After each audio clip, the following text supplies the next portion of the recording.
Madelaine Petsch, welcome to Call Her Daddy. Hi. You look so gorge. Thank you. So do you. How did you pick this outfit today? Well, I thought if I'm going on Call Her Daddy, I want Alex to call me Daddy. So I'm going to have my titties out for you. No. It's perfection. I feel like you have had literally the craziest year. You've been on an insane filming schedule.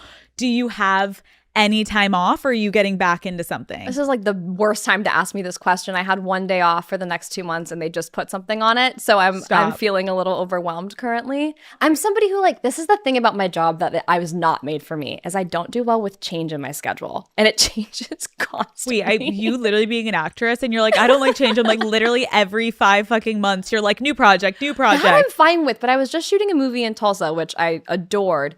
And they kept changing and adding days. And I was like, my brain can't function like this. Oh my God. You need a full set schedule. I read in an interview you did that you said you basically have like a very, very hard time ever relaxing. Like you're not someone that can relax. Have you gotten better? I have, actually. The pandemic, honestly, weirdly forced me to find stillness and be okay with it. Because I couldn't work. I was stuck in my house. And I was like, I have to find a way to manage this. I did actually, by the way, get my brain scanned during the pandemic because I was so anxious all the time that I was like, there's something genuinely wrong with me. That's how bad I am with stillness. And then I was like, okay, no, I'm actually just a crazy person because I'm fine. Meanwhile, he's like, it looks gorgeous. You're like, everything looks great. I'm like, there's a gremlin living in my head. You don't see it? Okay, but to be fair, I feel like so many of us during the pandemic were like that, where you were like, there is something wrong with me. Yeah. Okay, October is coming up. I feel like you, Cammie, and Lily have been known in the past to do these really, really good Halloween costumes. Are you going to do anything this year? I don't think we are. I'm so sorry. I try every year. I want to let you know I am the one who rallies everybody. You are. I am the one in the group chat who's like, okay, it's August. What are we doing? What's the plan? And this year, I think we are all filming in different places. And there's just I even said, what if we just do a photo shoot?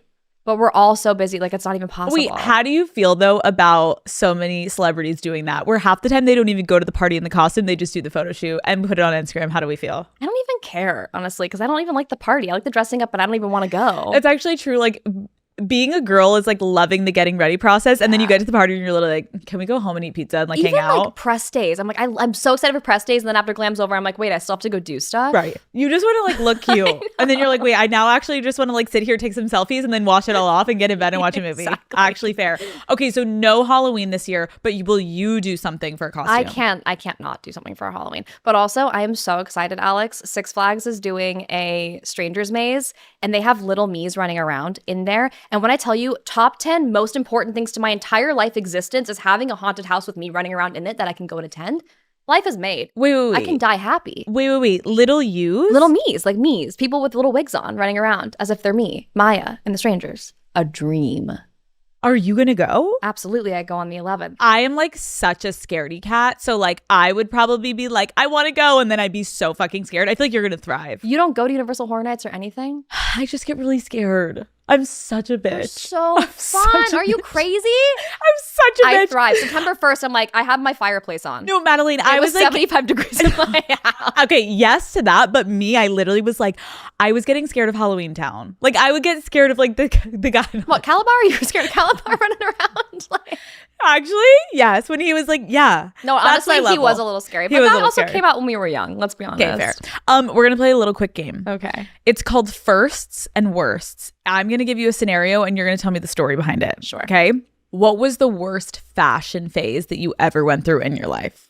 Oh my God. I had a full scene kid face. Okay, talk to me I about actually have gauge holes in my ears that I have to wear stickers in the back of my ears to wear earrings. I had 00 gauges. Wait, what are 00 gauges? It's I don't even know what the sizing is, but my brother was gauging his ears and he didn't want to go too big. And so he did it on me first. I'm the younger sister, to see what the size would look like. Now he has massive ear holes. I love how he's hold on, come over here. Boom. He was you have to put Vaseline in and you have to stretch it. It's such a crazy process. I did it when I was in 7th grade. That would be the worst, I think. Yeah, I thought I was in my scene-y emo phase. I never had gauges, but I did have the colored skinny jeans. So horrid. That was a rite of passage, I though. know. I honestly think. I look back at pictures though, and you're like, thank God I deleted my MySpace, all of that stuff, like Yeah. long before I became an adult. Oh no, you have to. I don't even have those photos. No, and I it's- want them to be dead forever. It's blackmail of yourself that you put out there willingly, and then you're like, why? Why did I do this to The myself? side bang?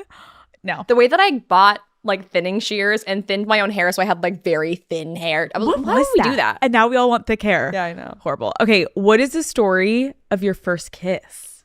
My first kiss. Oh, honestly, I have a really weirdly terrible memory when it comes to my personal life. Maybe that's childhood trauma, but the one that I think of is my brother specifically said, like, there's this one guy who goes to this school that I hate more than anybody, and you cannot talk to him at this game.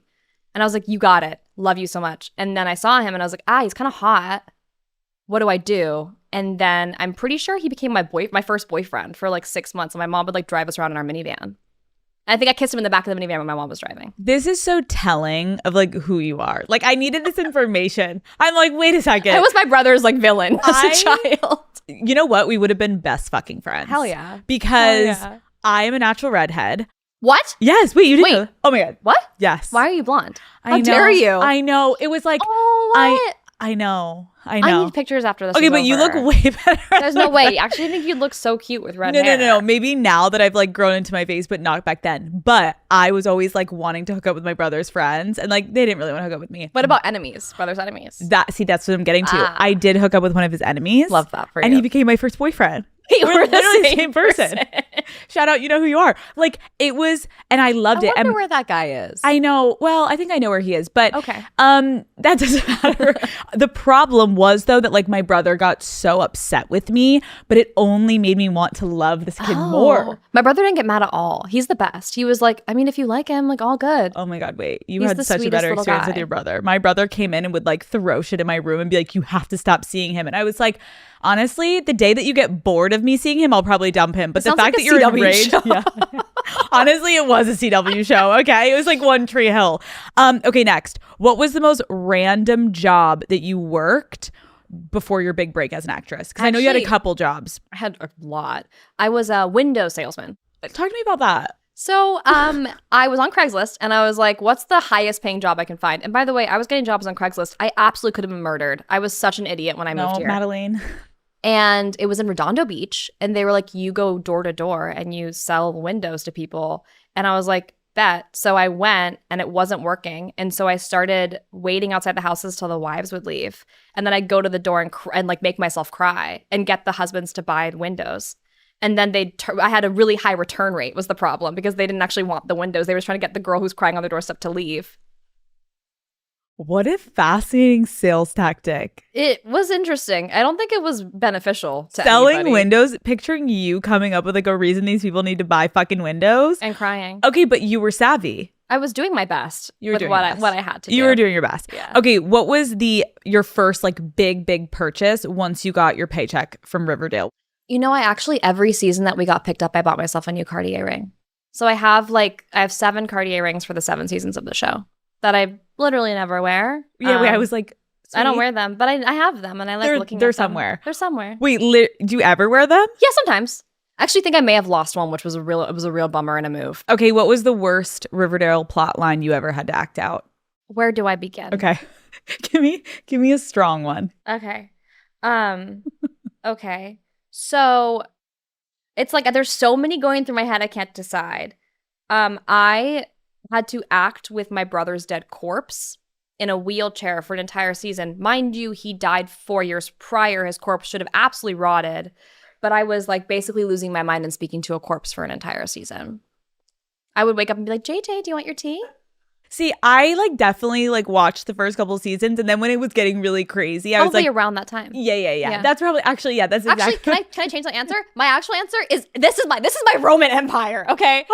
When I became a witch on that show, Roberto, is this my camera? Roberto, when I became a witch on that show, there was one thing I told you. I said, I never want to see lasers coming out of my hands, okay?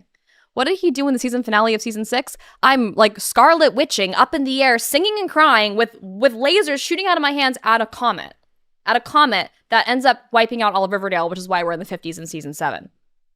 Hey, what? That'll do it.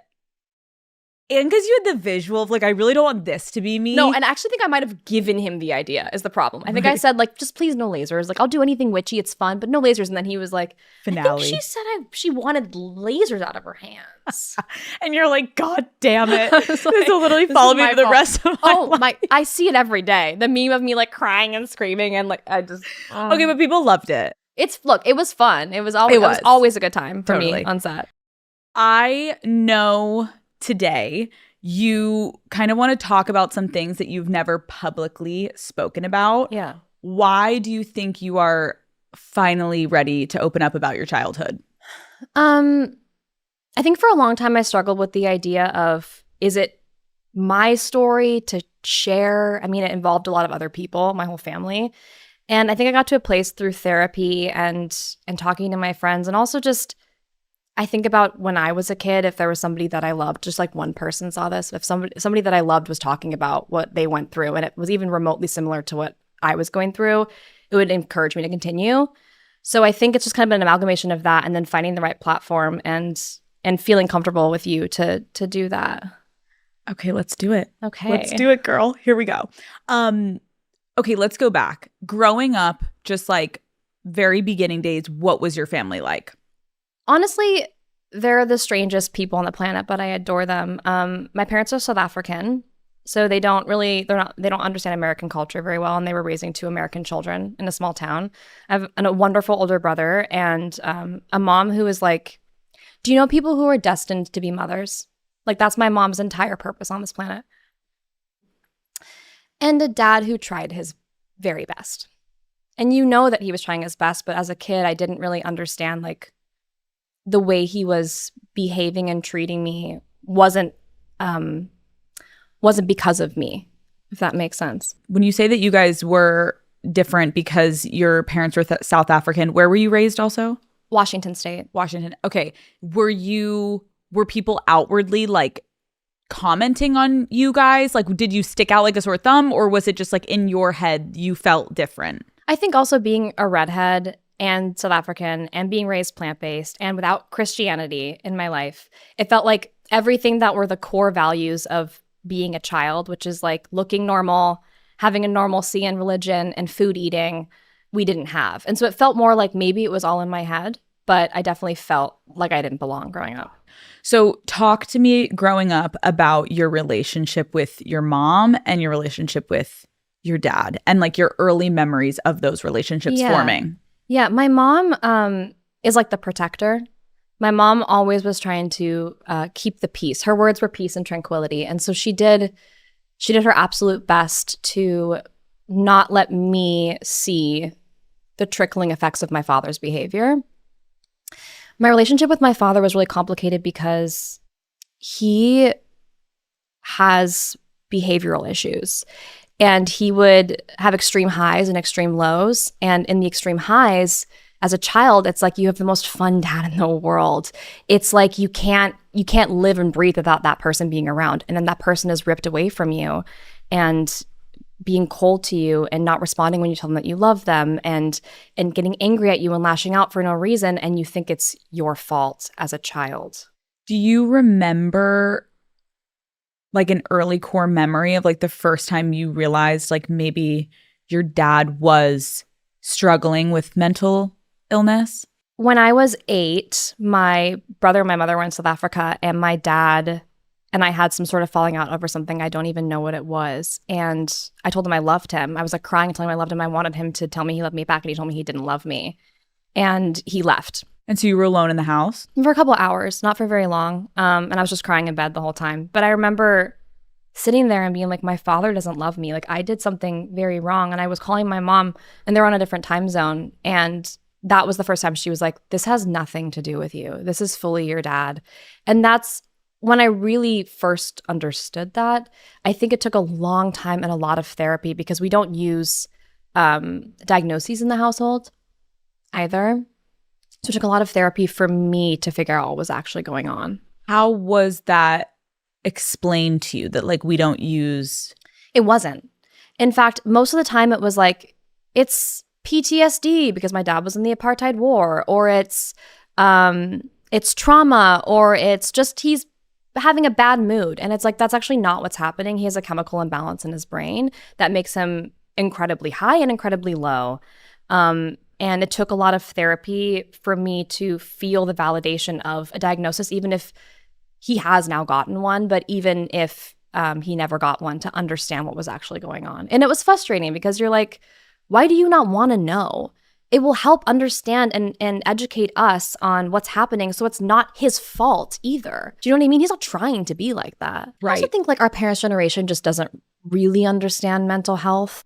And I think it wasn't a priority, whereas now, as we become parents, like, of course it's a priority. But back then, it really just felt like that wasn't even an option. So when you were dealing with difficult moments with your father, like, how would your family talk about it?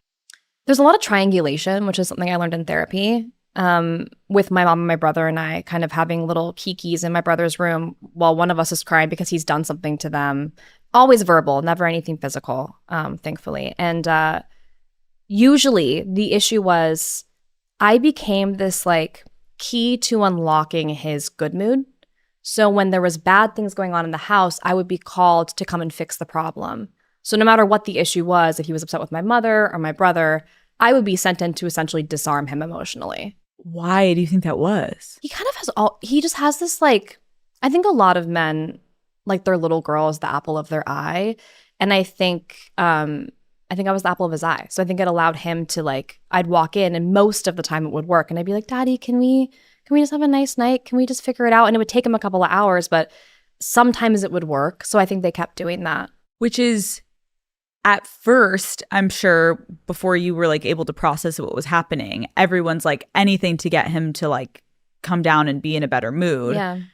But then as you started to get a little bit older into like high school, how much was that affecting you kind of being the person that had to be almost like the parental figure in your household?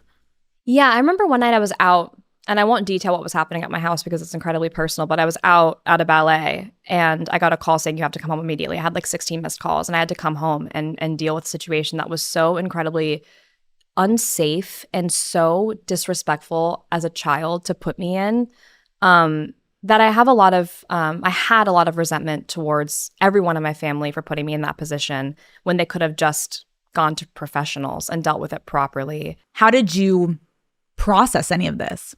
I didn't. In fact, it became almost like this compartmentalization where a lot of the time now we'll talk about things that happened, the three of us, my brother and my mom and I, and we'll be like, wait, that's not what happened, or that didn't happen, because it was just push it out of your head, don't think about it. This is just the reality. You don't know anything different. So when you look back on that time of your life, do you now have emotions that come up, or is it still kind of like it's more survival mode? I've worked through it so much in therapy. Like my first 6 years of therapy were all about my relationship with my father and my parents and my childhood, to the point where now, like, I don't necessarily feel emotional about it. I've worked through all of that, but there are still moments where I have to put that hat on and show up in that way. Being in a situation as a child where you feel like you have to become the parent has so many repercussions, obviously, when you get older. But what was going on when you were kind of handling things with your father? Like, what was going on with your mother in those moments? God, Alex, I don't even remember. I really don't remember. I think, like, honestly, I don't think she ever asked me to do that. I think I immediately saw a place that I could try to help, and I just tried to help every time I could. In, like, high school or anything, did you ever confront your parents? I didn't confront my parents until I moved out, but I moved out the day I could when I was 18. And I also, like, immersed myself in after-school activities. Like, that's probably why I am successful, honestly, is because I did not want to be at home. So I did dance I went to an arts high school that was 45 minutes away. I did dance from 3 to 9 every single night. Afterwards, went home, did homework, went to bed. And then on weekends, I did plays in my local theater. Like, I never wanted to be home. So I immersed myself in the arts and escapism. And now I'm here. So it's like, would I still be in this position if I didn't have that? I don't know. That's what I was wondering, because I'm like, all these inconsistencies at home, like, how did it affect your life socially? Like, did your friends know what was going on? Yeah, for sure. Did you have any issues growing up with, like, could you have friends over your house? My mom was such a little soldier, honestly, because she always fought for me to have the most normal childhood she possibly could give me. So I had friends over often, but the friends I was comfortable having over were friends that already knew what was going on. But it also affected their childhood. Like my childhood best friend is still one of my closest friends now, and she has horror stories about being at my parents' house. Would you and your brother lean on each other a lot, or was it tough to kind of? Well, it became really awkward because it's like I'm the one that's going in to fix a situation. I can't even imagine. We've never spoken about this, but I can't even imagine what it must have made him feel like to know that I could go in and make my dad feel better. That created a really weird, unhealthy dynamic between him and I, where when I moved out, like we weren't super close. We've become close in our adult years now, and we've worked really hard to get there. But we didn't have each other to lean on, really. Talk to me a little bit more about the resentment aspect, because you go through this in your childhood. Your home is going through these like instability moments. You are parentified at a young age. You're throwing yourself into the arts, trying to get away. Yeah. In the moment, were you resentful, or did it take you leaving to become resentful? Honestly, the only resent that I feel is seeing now how it seemingly seems so easy for him to be normal. That's the hardest part, because now he's actually a pretty wonderful dad. Do you think there's a chance that's because you now can have distance and like leave and remove yourself from it? Absolutely. Like if you were living in a house with him, maybe. Potentially. I mean, my mom still lives with him. They're still together. And so it does seem like he's found things that work for him in that regard. But to see how easy it was for him to do that it was a tough pill for me to swallow. But I'm incredibly honest with him now. I've not told him I'm going on this, and I'm very curious to see how that goes. But I'm very honest with him about his behavior now and about how it affected me as a child. And he takes it on the chin very well. Okay, let's talk about therapy. You get into therapy. You've been in therapy for a couple years now. I've been with the same therapist for 9 years. I'm obsessed with her. Wait, 9 years 9 is years. like... It's my longest relationship. Oh my God. Wait, and you are like stronger than ever. Because I can't figure out if like you need to switch therapists at a certain point after like how many years, but you feel good. I'm locked in. It's for life. Oh, I love that for you so much. I'm a lifer. What was it that made you want to initially get into therapy 9 years ago? My relationship that I was in, my romantic relationship, was echoing very similar things that was happening with my father. It's so interesting because so many of my friends and I always talk about this. Like when you become an adult, you're like, oh my God, I have to get in because of this guy that I'm seeing. And little do we know. And meanwhile, it has nothing to do with fucking Brad or Ben or whoever the fuck we're talking about. It's fully childhood shit. But it ignites something in you and it brings up so much past trauma that you're like, wait, what is this? Why am I acting this way? And then you sit down in the therapist's room and they're like, sweetie, I'm going to hold your hand when I say this. Let's put him over here. This has nothing to do with him. This is all you. And you're like, so you get into therapy. Yeah. How did you start to initially feel when you started to work through? I remember I had a 15-minute, I was on set for Riverdale in my trailer, season 1. And I had season 2, and I had a 15-minute call with her, and I was sobbing. In 15 minutes, I was like broken down. All my makeup was off. And I was like, this is obviously what I need to be doing. And so Riverdale was so wonderful. They would like help me find time in my schedule to do therapy, and they were really supportive. But it was just through talking about it. I mean, my relationship was obviously not great if it was echoing that. So the kind of impetus was dealing with that at first for a long time. Yes. Breaking yourself out of that and then getting into the weeds with your childhood stuff. When you went back to the childhood stuff, like what did you find was the hardest stuff to start to unpack with a therapist? Because therapists ask pretty like pointed questions, or they like ask you to go places that you sometimes don't want. Not you don't want to go, but you're like, oh God, this memory just came up. Like, I can't believe this. I think I was struggling with understanding that he didn't not love me. I think there was still this like idea in your head when you're a kid that it's like so deeply ingrained with you that this person can't possibly care about me and love me if they're treating me this way. And I thought I'd worked through that. I thought as an adult, I understood that. But there was still that like little Madelaine inside that was like, my daddy doesn't love me, you know? And so like working through that, it still comes up occasionally at 31, 9 years later. But I think that was the hardest thing was to really, truly at a cellular level believe and understand that this has nothing to do with love or how much he cares about me. It has to do with fully him in a chemical imbalance. What was it like when you started to have such success? Like, were your parents? It was honestly kind of annoying. Yeah. Because it's like with my dad, because he was so proud of me. And I'm like, I just want to choke you. What's wrong with you? No, and he's so proud of me, and he's so excited. And so then it was complicated because I'm also like, I financially support a lot of my family as well. So it became like no one asked me to. I wanted to help, but it started feeling weird. Like it's weird to have a childhood dynamic like that, and then to be successful like this, and then have the ability to monetarily help. And it just becomes really messy in my head. And so I had to again, compartmentalize and just figure it out. Well, and because Madelaine, it's like you used to be this parental figure in your house. That's it. You ran away because you didn't want to do it anymore. That's it. Then you get success and you go back to that role. And even though they didn't ask you, it's just natural to me. Right. It's just natural to me. I just stepped back into it. I bought a house in Washington that I moved my brother into so he could get out of the house. He's still there. He loves it, and he's so happy in it, and it makes me so happy. But that's the kind of stuff I was doing when I got to I bought that before I bought my own house. So there's this caretaker role that you're constantly in. Yeah.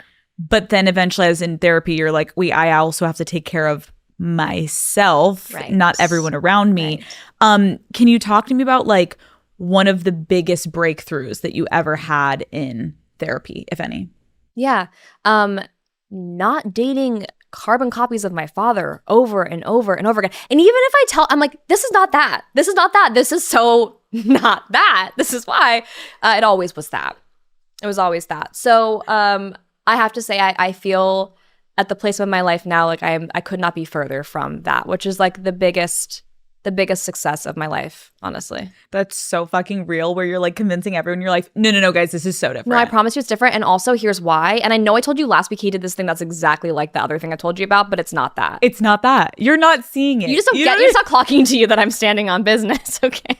And your friends are literally like, okay, call us tomorrow. And then literally you're crying. I'm crying again. I'm like, you did motherfucking shit. Yeah. I feel like a lot of what you're talking about is the steps that it took to get to this place, but getting under it a little bit more emotionally. Jump in. When you look back, how did the responsibility of managing your dad's emotions your entire life ultimately impact you and your fundamental core and who you became as a human being?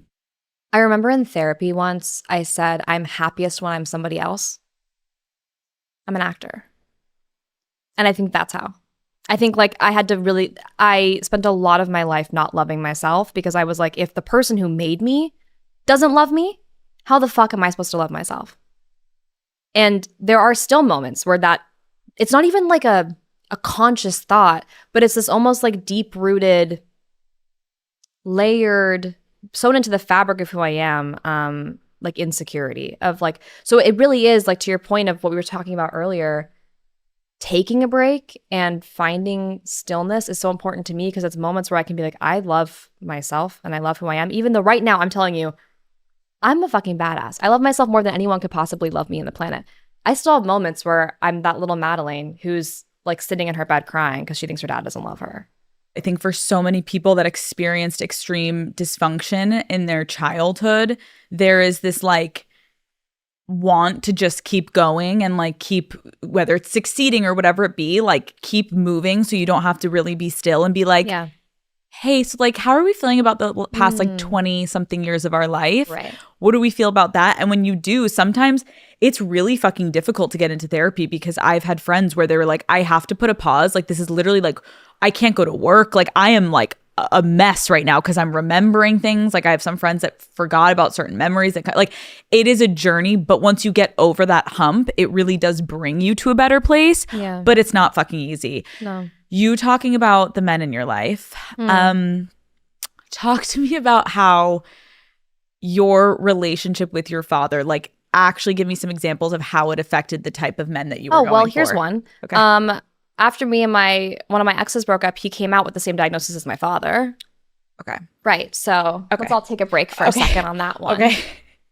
And you in the moment didn't feel Did I feel like that? It was my first love and it was so all encompassing. And I was like, this is my person. And and that's the thing is I think watching my mom be with my dad and just decide to be with him forever made me believe that love is actually just staying no matter what. Okay, let's pause and talk about that. Yeah.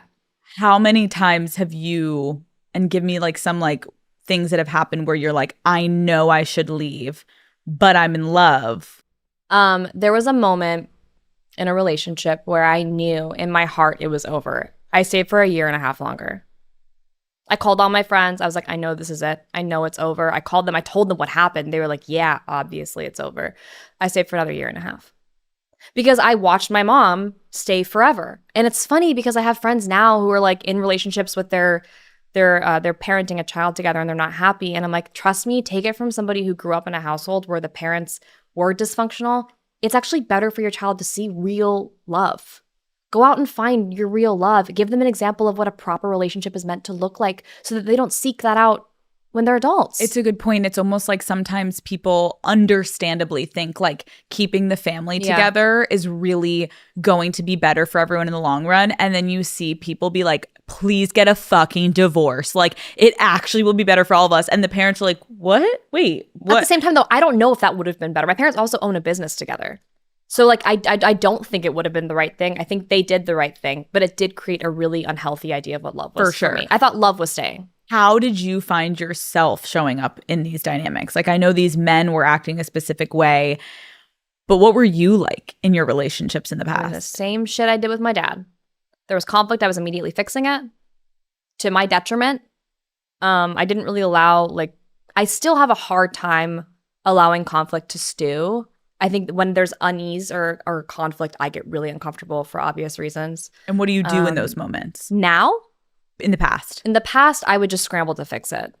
Even if like they were the ones that fucked up, you would… You know, I'm really lucky. I haven't had many situations where someone's like actually fucked up in a relationship. It's usually just like an argument or a disagreement that's gone south. But yeah, I would always scramble to fix it. Now, I stand on business. Now she's quiet. Now she just sits. And everything in you is like… I'm rageful inside because I'm like, I have to fix it. I have to fix it. I have to fix it. I'm like, it's okay. I'm just going to move my ankle and sit here and listen to you talk. And then I'm going to walk away, even though I don't want to walk away. I want to stay and fix it. And we'll talk about it tomorrow. That's okay. But when you get in that cycle, it's harder to break than to just keep doing it. Yeah. Okay, so now talk to me about where you're at now through therapy of in the past, you are going through these moments where you're like, I'm becoming this fixer. I'm doing the same thing that I did with my dad. What are you like now? You know, I think I still have a bit of that in me, but I also think that's just part of my personality. So I'm trying to find navigate the what is me and what is like learned behavior. And that's helpful through therapy. I think choosing partners was always tough for me. And I think now I'm really locked into what I want and who I am and what I deserve. In the past, what was something that would have attracted you to someone that now you would Loving me. Hey, you love me? Oh my God, so cool. I love me too. Let's do this. Like, could be that simple sometimes. Hey, are you hot and you love me? Like, let's go. And you're kind of funny. I'm in. You know what I mean? Like, it was like, I just didn't know what to look for because I didn't have something to look at. But I think like, again, because there's so many women that listen to this, like that is so unfortunately normal of like so many young women have this feeling of they're not loved in their childhood. Yeah. And then they have this feeling of like taking anything that feels like genuine love, but not actually. If it feels like security, yeah, consistency, stability, even though none of those things were usually true in the relationships, if it felt like security, I was in. Because if he's saying he loves you so much, but he also is like doing these things that are inconsistent, but he's saying he loves me. So you're going to hold on to that. Sometimes. I used to, yeah. What is your relationship like now with your father? It's complicated. I love that man with every fiber of my being. He is one of the smartest people on the planet. He's also like, he loves gardening and he's like, he makes little salads from his garden and he loves his little greenhouse. And he's just like this sweet, sweet man. And when I'm able to step away from what happened and just look at the person in front of me, I'm like, you're an egg. You're just this wonderful little creature. But it's still complicated because I still hear what's happening at home and there are occasional issues. And so I draw really firm boundaries. There are times where I don't talk to him for 6 months or so, and I'm very comfortable with that. He wishes we spoke more. I'm doing what I can, but I love him a lot, and I'm very thankful for him doing the work. What is your relationship like with your mom? Best friend. Best friend in the whole world. When I say like woman who was meant to be a mom, I mean woman who was meant to be a mom. I think if anything, I feel sadness for her sometimes because she's so magnificent and so wonderful and so lovable. And I would just give anything. I would give my whole right foot for my mom to feel as loved as she deserves to feel. That would be my dream. I think like it obviously can be so difficult when you become an adult to kind of replay what happened in your childhood and look at your parents and realize they're not perfect. They hurt me. I didn't have the best situation in moments. Can you talk to me about the types of conversations that you've had to have with your parents in order to move forward to where you're at now? Yeah. It was a lot of needing validation. It was a lot of needing like, this actually happened, right? And this is how it went down. And I did this and you said this, or what happened? Because my brother said this is what happened. So which one actually happened? And it was a lot of like actually trying to piece together my childhood and also saying these things to my father and having him acknowledge that's exactly what happened. That was the most important piece to me to have a relationship now. What boundaries have you had to set in order to kind of have a healthier relationship with your father? You know, with actually both of my parents, they don't call me. I call them. That was really important to me. I was like, I'm tired of being the one who gets the phone calls. I will call you when I have time to talk. Oh, that's a good boundary. And I call my mom almost every day. And my dad, I think we spoke on the phone like a week ago. I FaceTimed him like a week ago to say hi. Do you have any advice for people? Because I can imagine there's a lot of people watching being like, okay, wait, like this is so similar to things that I've gone through. Do you have any advice for people of how to approach difficult conversations with a parent? I don't know if I'm qualified to give advice, but I will say, depending on if you're still at home, I think that you should probably manage those conversations very carefully to manage your environment so you're not continuously walking on eggshells. But as an adult, honesty and saying your truth. And if you need validation, go seek it out. And if they don't give it to you, cut them off. That's how I feel. If my dad wouldn't have given me validation in those moments, he wouldn't be in my life anymore. Overall, in your situation, when you look back on your childhood, like, is there anything you wished your family could have really done differently? I wish I would have felt like a kid. Yeah. I think like now, I do so much spiritual work. I'm incredibly spiritual. And when I do healing sessions with my healer, I go to Denver for like 3 days and we get really in the weeds. Every time what comes up is like, you just need to go play, go be a kid. And the coolest thing, Alex, is that my job is playing all day long. Like, what a cool thing. I'm literally a big kid all day. Like, I'm sitting here on a couch with jelly beans, like talking about my life, like doing whatever I want. I'm just like a little sim now. So I think I am finding a way to heal that like inner Madelaine through my work, which is the most beautiful thing I could do. Before we started recording, you had said that you had mentioned there was a time in your life where you didn't think you wanted to have kids. Yeah. And now you think you do. I know I do. Talk to me about that shift. All my exes are gonna, if they hear this, they're gonna be so fucking pissed off. Because every man I've ever dated is like, are we gonna have kids or what? And I'm like, no, I don't want children. A lot of it was, there's like two sides to it. One was the societal pressure of being a woman, okay, of like, you are here to bear children. I'm like, go fuck yourself. No, I'm not. And also being a woman in Hollywood, and it's like, you only have so many years before your prime is over. And if you use them on, it's like, it's so much pressure that I was like, I'm just taking this off of the table for now. That was one side. The other side was much more deep rooted in, I refuse to raise a child in a dysfunctional home. I refuse to raise a child where they believe that they are not loved. I never felt like that was possible because of what I saw as a child. And then as an adult, something clicked, I want to say 8 months ago. This is like really recent. I was talking to my therapist and I was like, I mean, if I could just have consistency, like if I could have a kid with my best friend, I would love that. And she goes, hey, you can. That's literally, you can pick your partner. You can have a kid with your best friend. And it like mic drop. You're like, I was like, wait, what?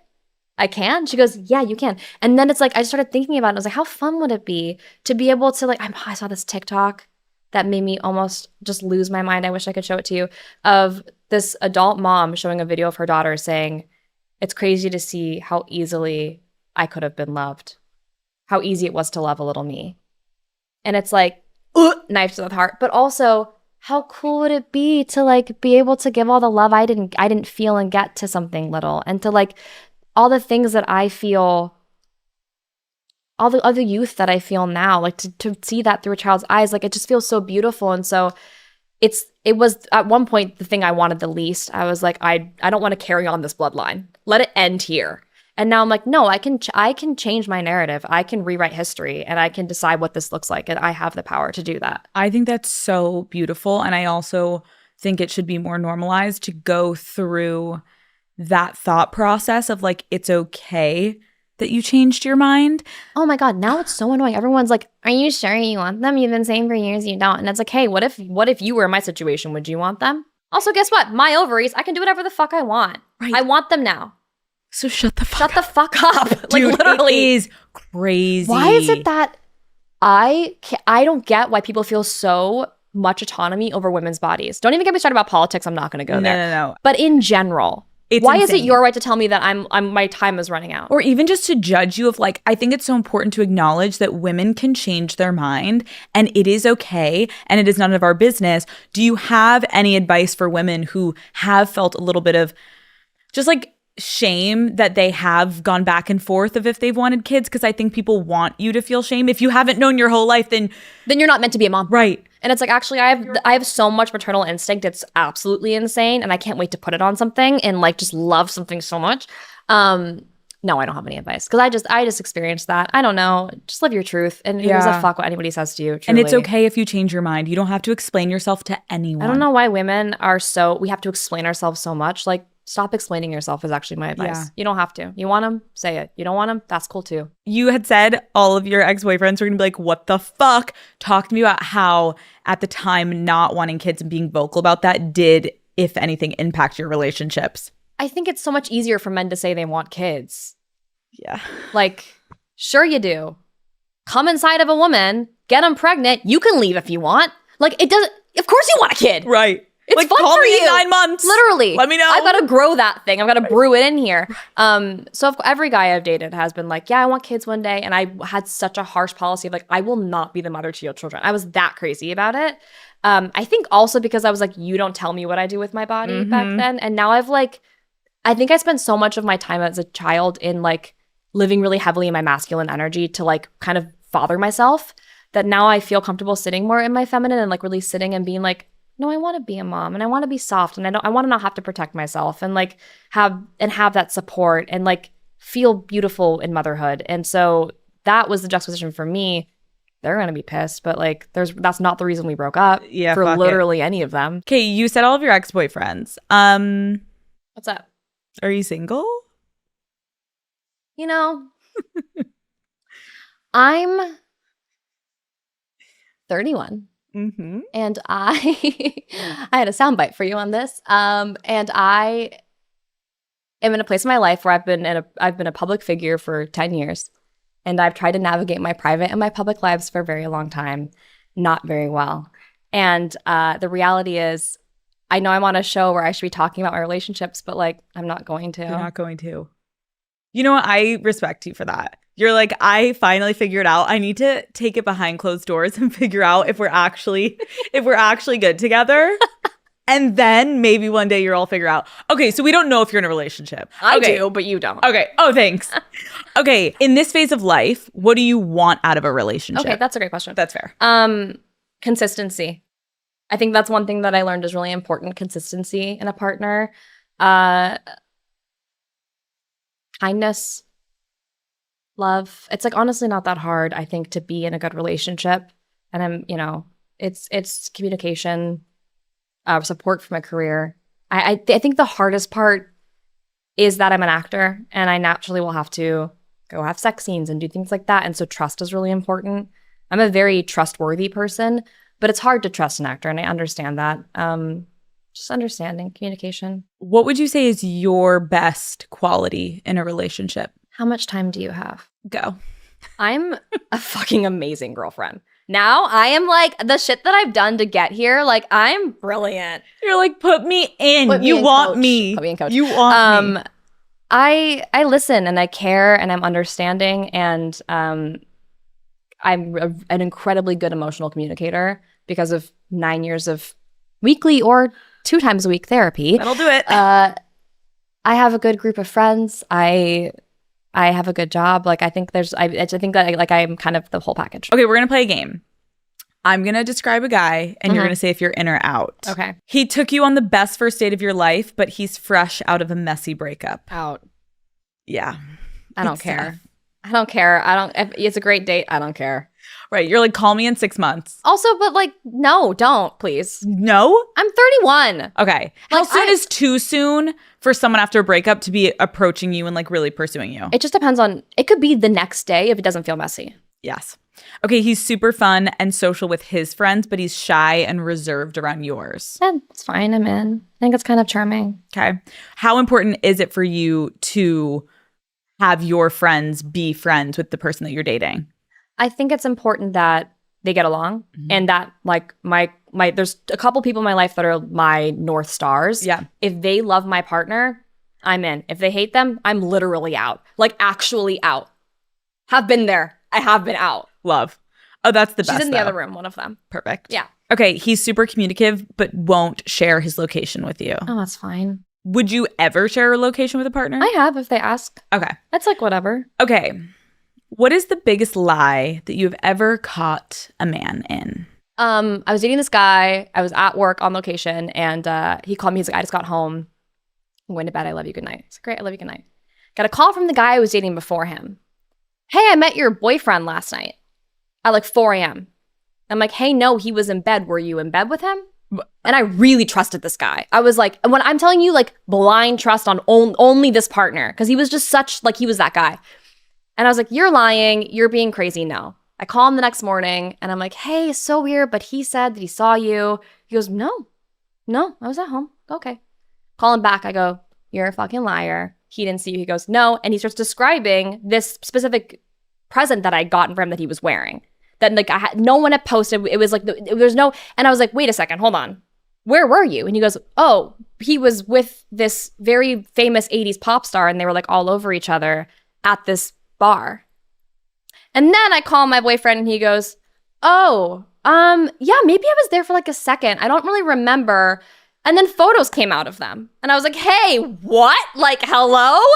Do you think I'm stupid? Not Do you the think I'm dumb? photos. Do you think I'm dumb? No, not the And photos. I don't even know if he did any. I'm sure he didn't cheat on me, but the lie was enough for me to be like, I'm done. Well, no. The lie is like, Crazy. who cares if you go to an event? Just let me know, like, don't say you're going to bed. Hey, but like, why is she all over you? And why are her arms all over you? Like, are you okay? And how are you saying you forgot? You forgot? And you also met my ex. You think he's not going to call me and tell me that you were with some other woman? And you also took multiple pictures that night. What? Like, what? Yeah, that was crazy. It's actually the only time I've ever caught anybody in a lie. No, the worst is when photo evidence and he's like, he's gaslighting you. And then you literally are like, Hey, so what's this? And he's I literally didn't like, have to get there. It was basically like the next, like probably, I want to say like 4 p.m. the next day. He was like, okay, yeah. For a second. I'm like, for a second, my ass. For a second, my ass. Wait, so did you stay with him? No. Fuck no. You broke up with him over that? Yeah, absolutely. Love that for you. Okay, there were rumors earlier this year. Look at us having a stare off. Should I leave? I know. What were the rumors about? We literally just locked eyes. And I was like, there were rumors. All the lights dim. There were rumors that you were dating a certain rapper. Oh, that's interesting. I haven't heard those. What was going on there? I don't know what you're talking about. You don't know. No. I don't know either. Who wrote that? I don't Google myself, You? so I don't know what you're talking about. You don't even know. No. Okay. What are you talking about? Madelaine, I literally don't know what you're talking about. we're pivoting. Pivot. Obviously your friendships on Riverdale were so iconic and everyone was obsessed with you guys. What was your first impression of those women in general? And like, did you even have any idea that you would? May I set the record straight about something on Riverdale, actually? Yeah. I would love to do this on air. Please. Okay. Recently, an article came out saying that we all fucked each other on the show. I did not touch a single person on that show with a 10-foot pole. May I just repeat that one more time? I did not fuck a single person on Riverdale. I never touched them. That's what happened. Thank you for coming to my TED Talk. Wait, did people think you fucked the girls or people on set? It was just like this article that came out that was like, we all fucked each other all the time. And I was like, hey, no, I did not fuck any of you. I don't claim that shit at all. You weren't into anyone on set? No. I don't mix business and pleasure like that. I've never hooked up with a co-star. Do you know why, though? You know what's really ironic about all this is Cole sat me down during the pilot and was like, if I can give you one piece of advice, Mads. Do you have a cigarette? Can I borrow? He was like, thanks, guys. You can keep that in. He was like, don't hook up with any of your co-stars, okay? And so I was like, okay, got it, I won't. As he is. He's like, hey, right. Cole. Right. But you know what? Honestly, best advice I've ever been given was from Cole Sprouse. Right. He's like, I'm going to give you advice that I'm not going to take myself. For sure. But 100%. But no, I never have. That's smart. I never will. I think that's really smart. Yeah, thank you. Anyways, back to the girls. Oh yeah, back to the girls. My first impression was that I actually had known Lily because and I know Vanessa too. I'd known Lily because we did our chem reads together. And she was lovely. And like we also were like in this thing together where we both hadn't booked it. So we had this like kind of hive mind. So we flew there together. We lived together season 1. Like we were so close and we never met Cammie. She might have done maybe a chem read with her, but I didn't met her. And then Cammie walks in and this is so funny. The way we all met, we were on a group chain. We're all at the Sutton Place in Vancouver and we're like, hey, let's all meet in the jacuzzi in an hour.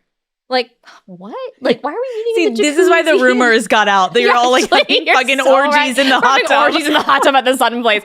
Do not clip that. We are not having orgies in the Sutton Place. No, we all met in the hot tub and Cammie walks in and she's got like, we're like 20, 21.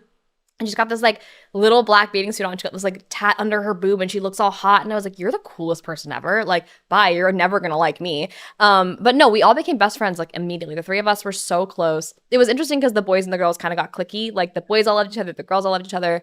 But no, it was like a match made in heaven really fast. Almost scarily fast. We were like, this is gonna burn out quickly, and then it just never did. I feel like obviously society tries to pit women against each other and make everyone jealous of each other because it's their favorite thing to do.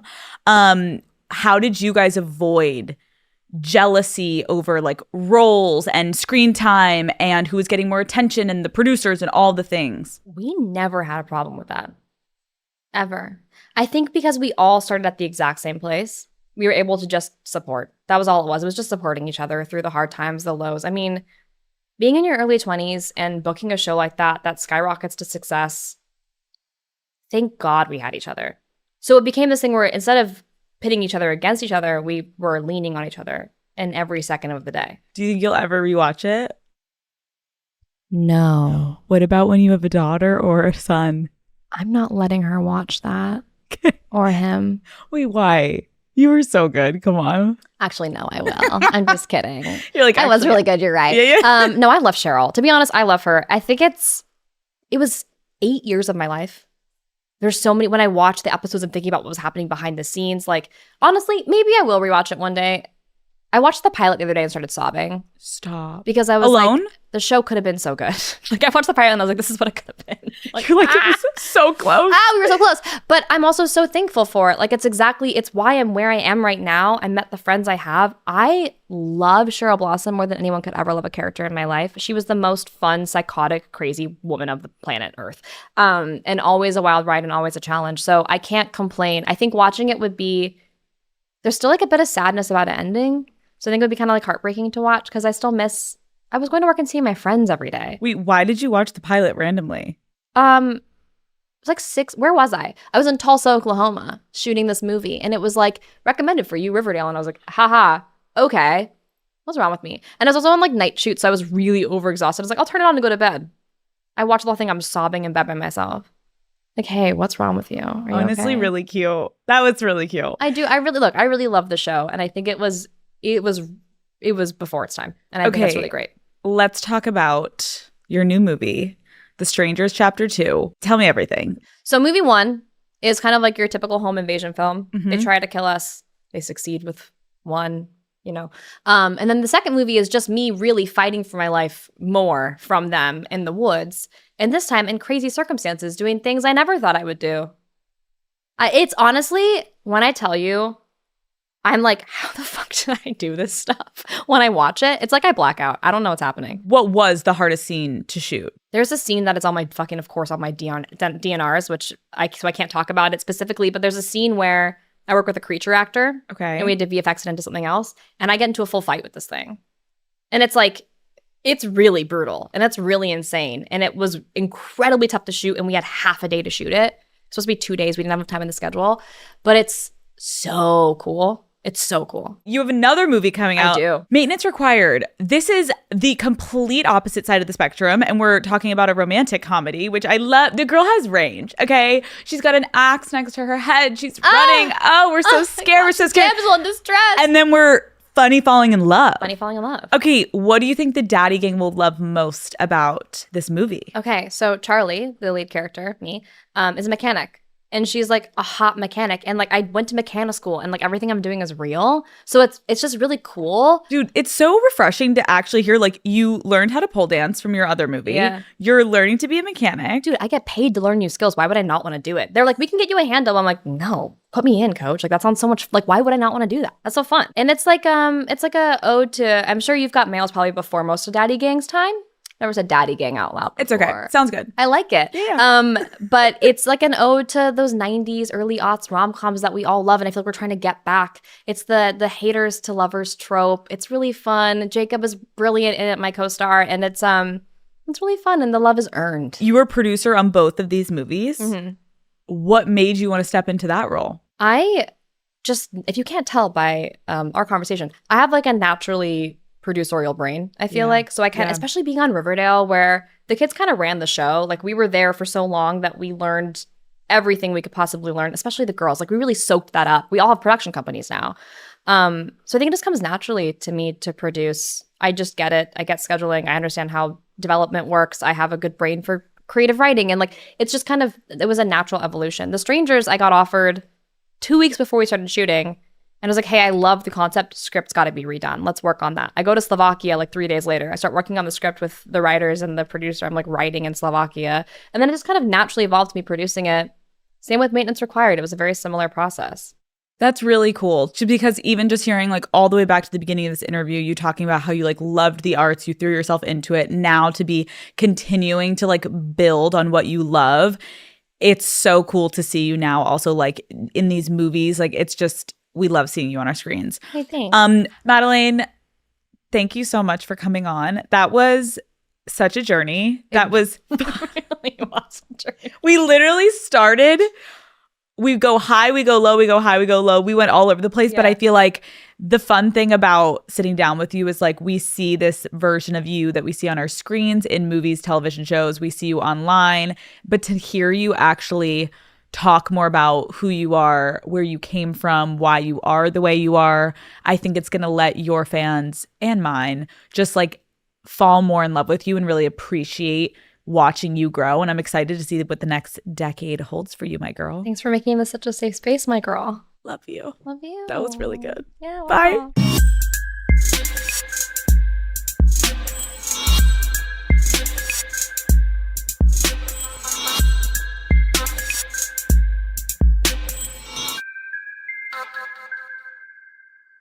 Hello, Daddy Gang. Welcome back to another episode of Call Her Daddy. I am currently in the Unwell Studios in New York City. It is a Sunday and it's actually very rainy and cloudy outside. So I'm channeling this gorgeous, cozy energy, sitting with you. I'm the bitch that like wants it to be fall even when summer starts, and I feel like it's now finally becoming fall. We're in September, so I'm happy. Sunday morning, Father's calling. Do do do do do do do do. Every Sunday's Father's Day. What the fuck? That was pretty good, right? I have something I want to do that's a little different today, which is I have been reading a lot of different articles and think pieces on Substack. If you guys don't know what Substack is, it's how I would describe it is a healthier more feminized version of Reddit and Twitter. It's like a happy place for women, and people are kind and nice over there. So I've been loving it. And I found this one article that I saved that I kind of just wanted to read today with you guys and then dissect it a little bit and talk about it, because I think I really related to it when I read it, and I hope that you also do too. So the article is called "The Art of Enjoying Your Own Company" by this guy, Hassif. He has a lot of great articles. You can check him out. And basically, this entire article isn't about being okay alone. It's about learning to love it. So here we go. We grow up believing that happiness is something shared, that joy is incomplete unless someone is clapping for it beside you, that every outfit, every meal, every plan is a little sad if no one else is involved in it. No one teaches us how to sit beside ourselves without flinching. No one teaches us that alone doesn't always mean missing. Sometimes it means returning to yourself. Enjoying your own company begins where people pleasing ends. When you stop molding your identity around who's watching, when you realize your value isn't being proven in conversations, plans, or relationships, it's already there. It's already you. And suddenly, your own presence doesn't feel like a punishment. It starts to feel like a place you want to come home to. But let's not lie about it. This kind of ease doesn't happen naturally. It has to be built. And the truth is, at first, it sucks. Because the first stage of being alone is never joy, it's detox. But once you cross that terrifying threshold, you realize being with yourself was never the backup plan. It's the relationship you were always meant to come home to. It's the whole damn point. And from that place, everything changes. You stop reaching out just to be chosen. You stop shrinking just to be liked. You stop tolerating one-sided conversations, performative friendships, or breadcrumbed love. Not because you've become colder, but because you've become warmer to yourself. Enjoying your own company is not a chapter, it's a foundation. It's the garden you built so that when love arrives, it feels like sunlight, not oxygen. Oh my God, who are we on Call Her Daddy? If you showed me this clip 7 years ago, I would have been like, that has to be AI. That is AI, right? I'm not reading a gorgeous, essentially, poem that is uplifting our brains and our minds and our souls. Yeah, we're growing, Daddy Gang. I hope that was as inspiring as it was for me when I was reading it. I felt so connected to this piece because I think I have been feeling, and I go in waves, and I've always said this, and I know everyone watching does too. Like, you go in waves with how much you feel comfortable being alone. You also go in waves with how obsessed you are with social media and the scrolling culture and how much you're partaking in it. And I just think this piece, which I kind of really wanted to dissect, is like that concept of the detox that this person wrote about. I cannot agree more that it feels so lonely. Like, I think when people come on a podcast or write a book and they're like, you should want to be alone, you should love yourself, no one really talks about how uncomfortable it can really be in the beginning to lean into enjoying time alone, Daddy Gang. Again, because I think in this generation right now, it's actually kind of deemed weird if you're alone or you're not on your phone or you didn't see what they posted. What do you mean? How did you not see it? And it's like, to be kind of detached and present, it's a whole thing that no one talks about, and it's not glamorized. It's actually kind of poo-pooed because if you're not socially in the know, then what? You're a loser. And I think this detox is hard because you're essentially going against the grain of your family or your friends or your peers, and that feels taboo, right? But in reality, I think it's so fucking healthy. And I think sometimes it can drive you to feel small when you start to kind of like isolate yourself and you're like, okay, I'm not going to open social media. I'm not going to reach out to my friends. I'm going to have a Friday night alone.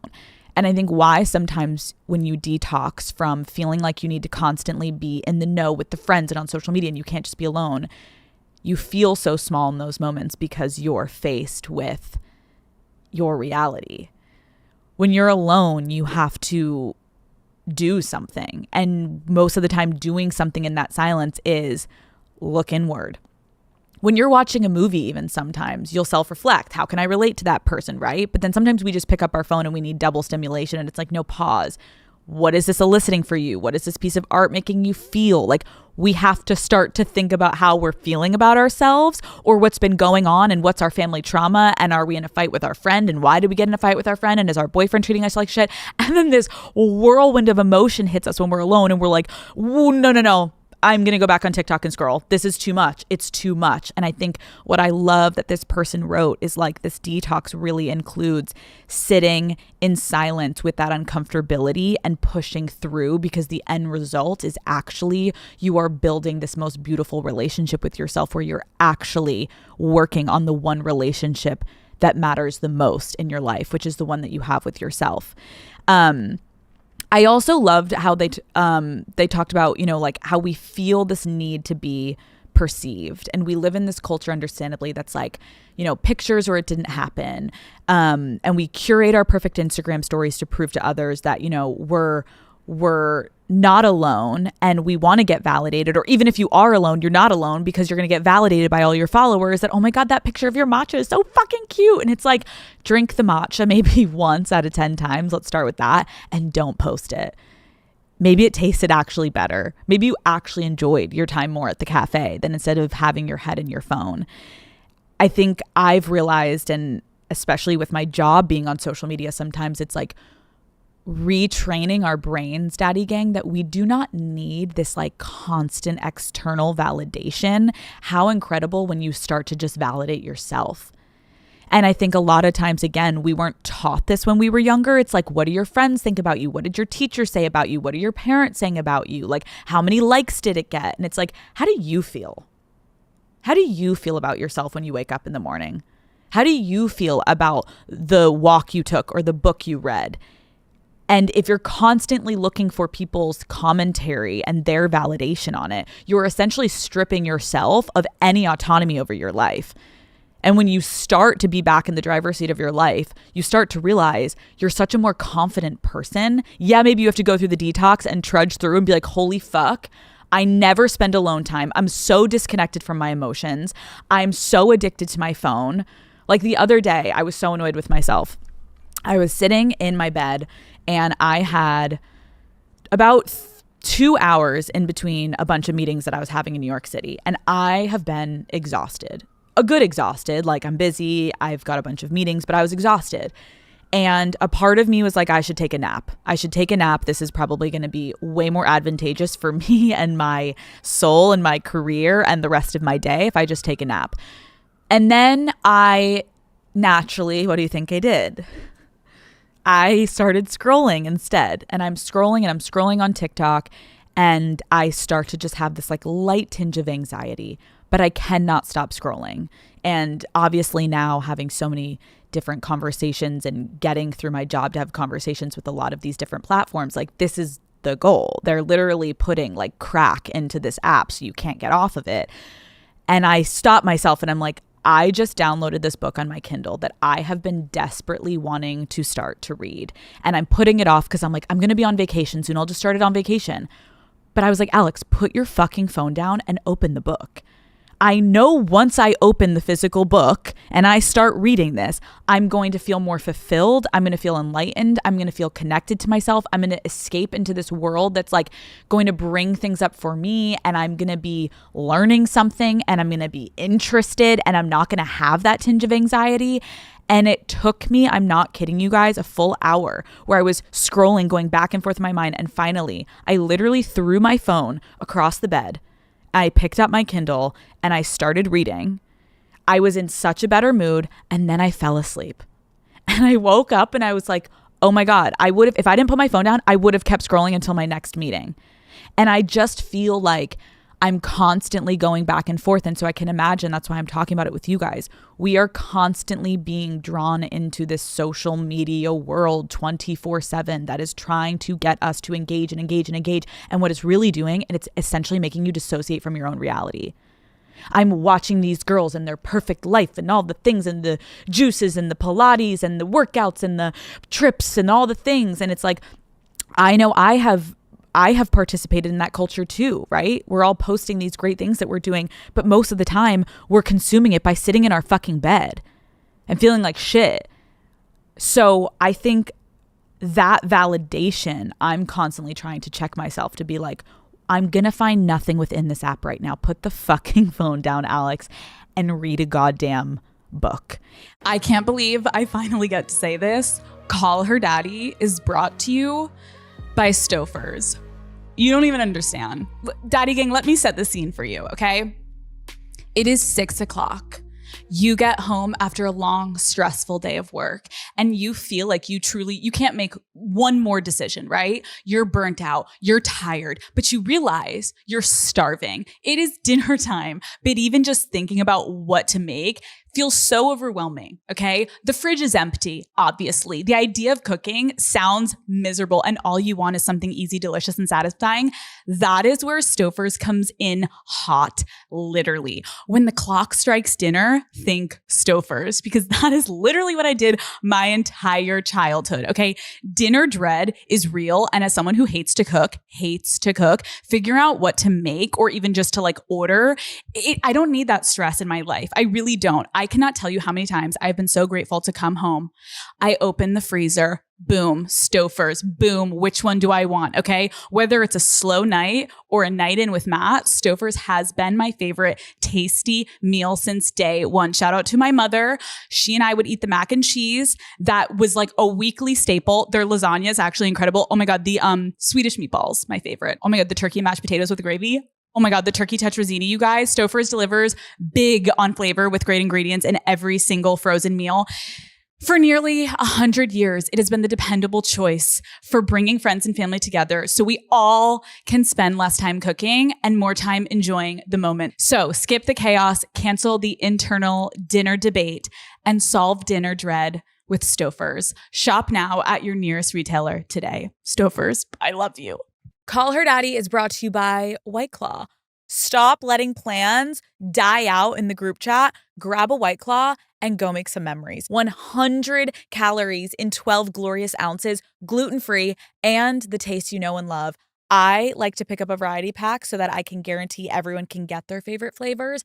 I am personally through and through always a black cherry girl, but Matt loves the mango and Lauren's favorite is lime. So there's truly something for everyone.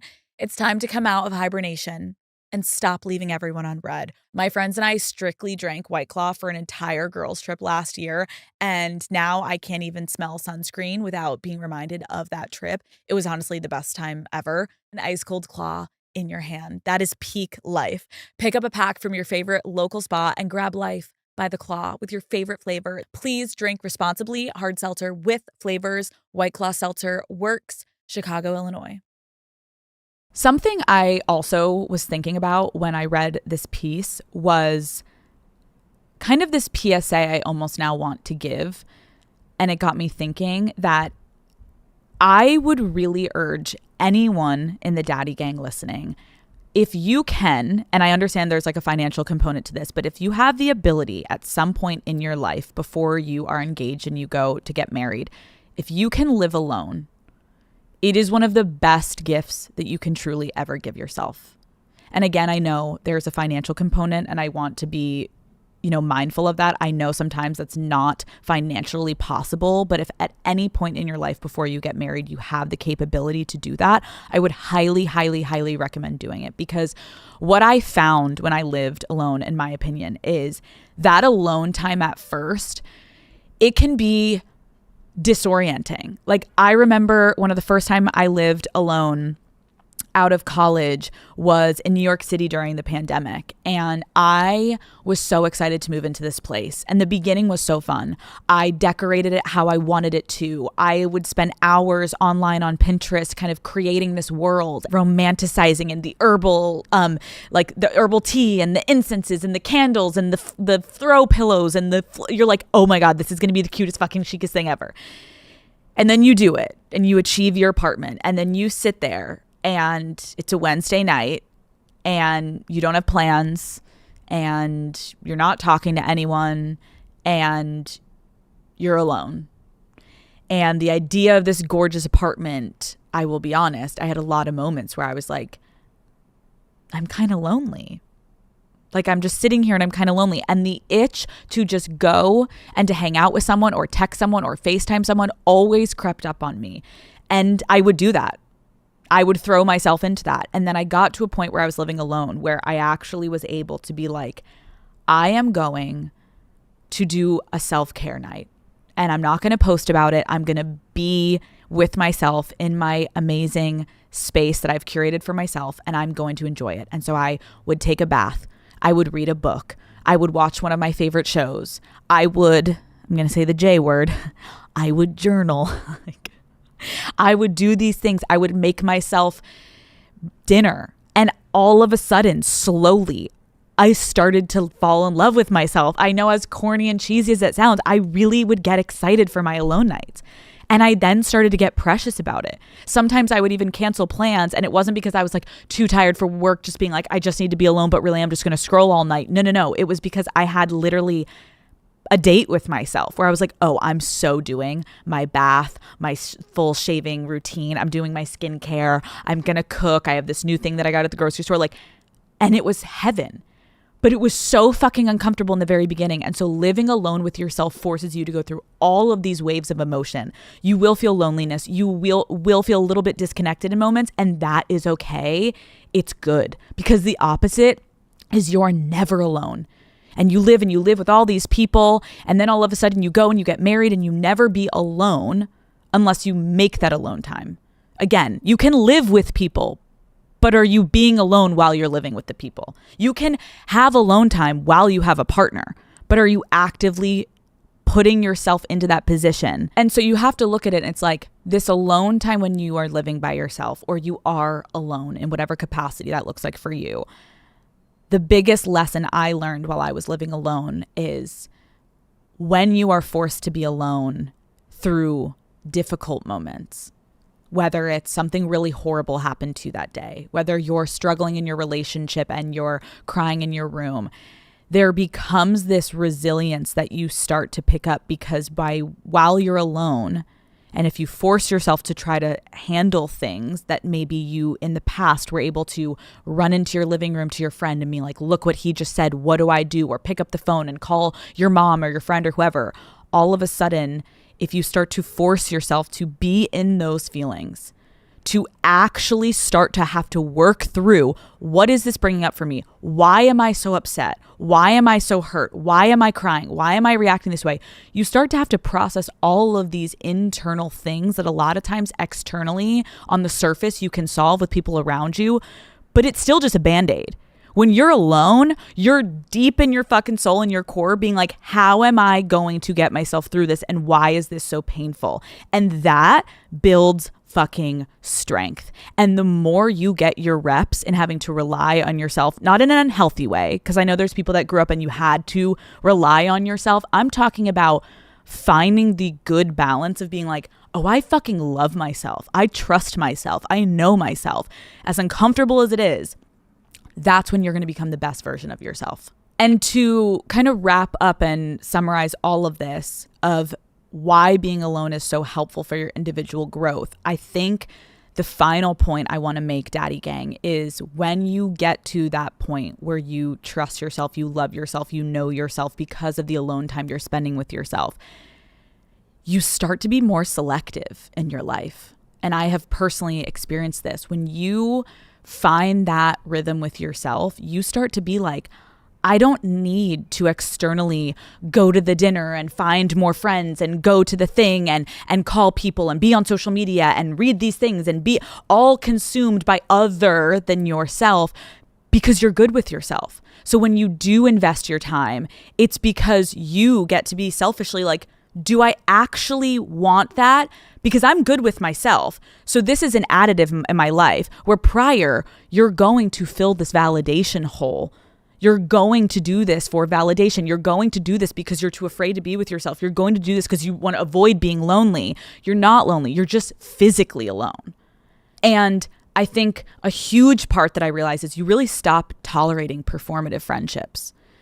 I think every year that I keep getting older, I'm realizing like I used to go to these dinners and I used to sit there and I would just be like, I don't feel as connected to this person anymore, but I have to go to the dinners, right? And it's like, no. Build off of the relationships that truly fill you up and are truly healthy and make you feel good and are reciprocal. Like, you get things from them, they get things from you. Like, you will start to be more selective, Daddy Gang. And your time is all that fucking matters in this life. How are you investing your time? Stop wasting it on bullshit. Stop wasting it watching some girl that makes you fucking jealous on social media. Start building yourself up. Start feeling more confident in yourself. And that starts with you doing it on your fucking own. You don't need your friend to tell you you're beautiful and you're pretty and you're successful and you're smart and you're all the things that you hope you hear from someone one day. Tell yourself. Embody it. Be it. And that is when you actually have true freedom, because you're good on your own. So I loved the line, and we can end with that, is enjoying your own company is not a chapter, it's a foundation. This is not a feeling that it's going to be quick and fun. This is for the rest of your life.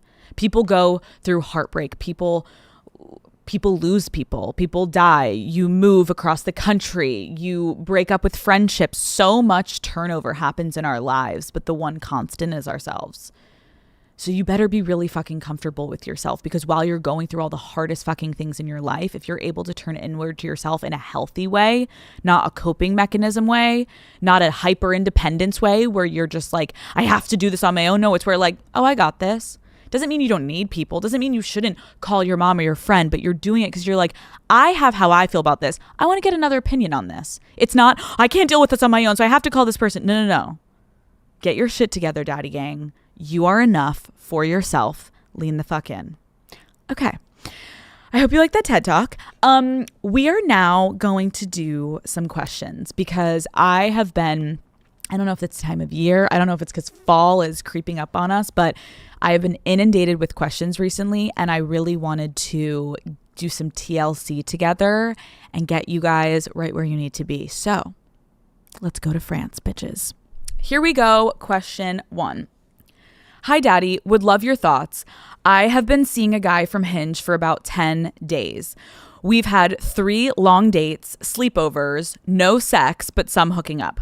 He's followed me on IG, brought me a small gift, and made it clear he was really into me.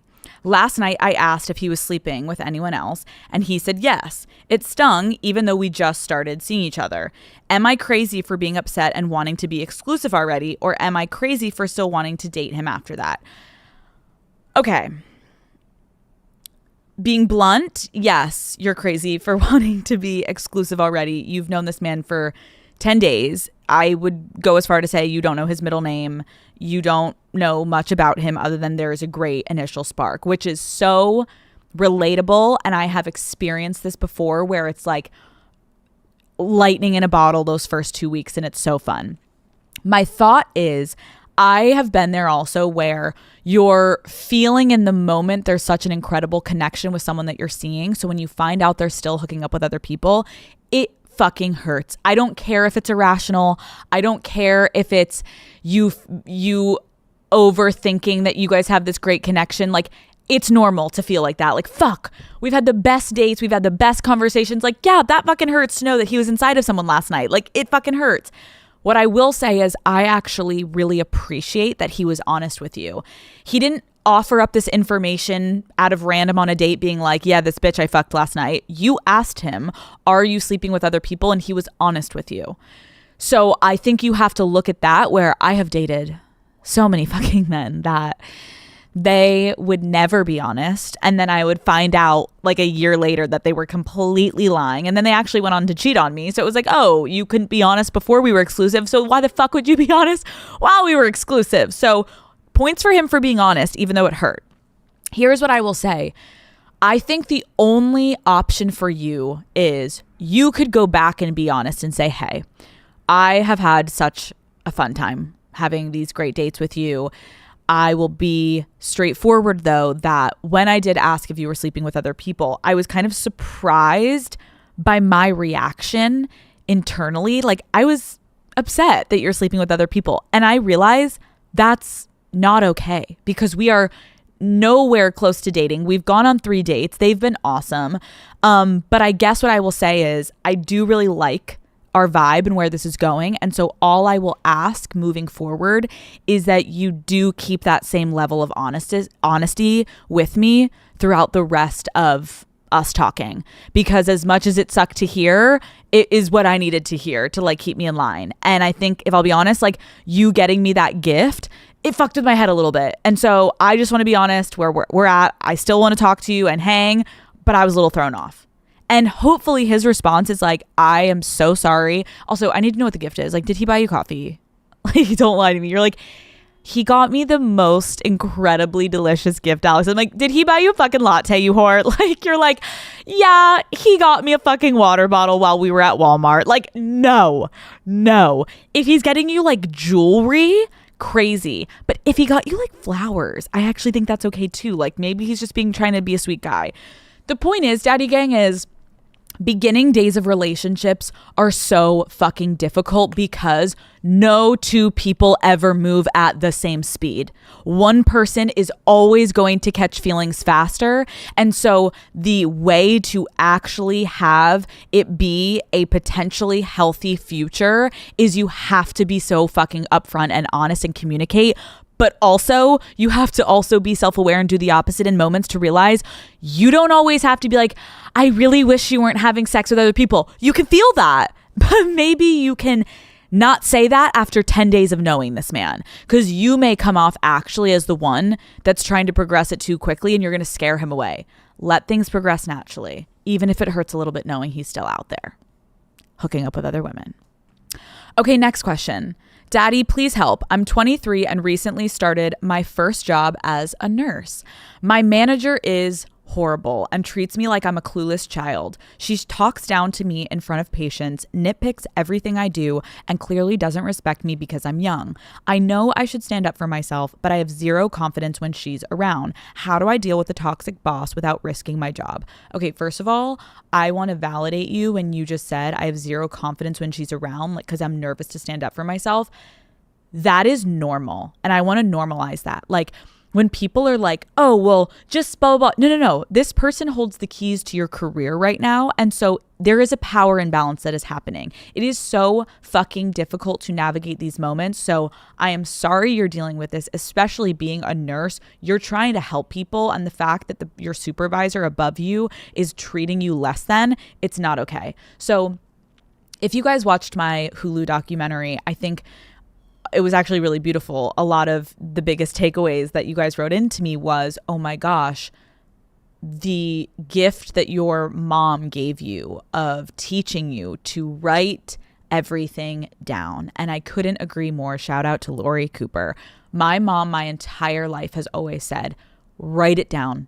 You need to write every bit of information down. The moment she makes you feel uncomfortable, the moment she's being rude, you need to write it in your phone, or a lot of times, if I'm being crazy, like legally, it's actually better to write it on a physical piece of paper, but write it down. And you need to be very specific every single moment, because what's going to happen, and I hate to say this is your career and someone is treating you unfairly in the workplace. This is eventually potentially going to get to a case for HR. And I know that's really scary, but because there's a power imbalance, unfortunately, you need to make sure you have ample enough evidence if there is going to be a dynamic change. So first is write everything down. Secondly, I would say, I think something that we have to remember, and it sucks because sometimes we're not always met with the answer that we want, because understandably, other people are in tough positions because their job is lying too, but share this with your coworkers.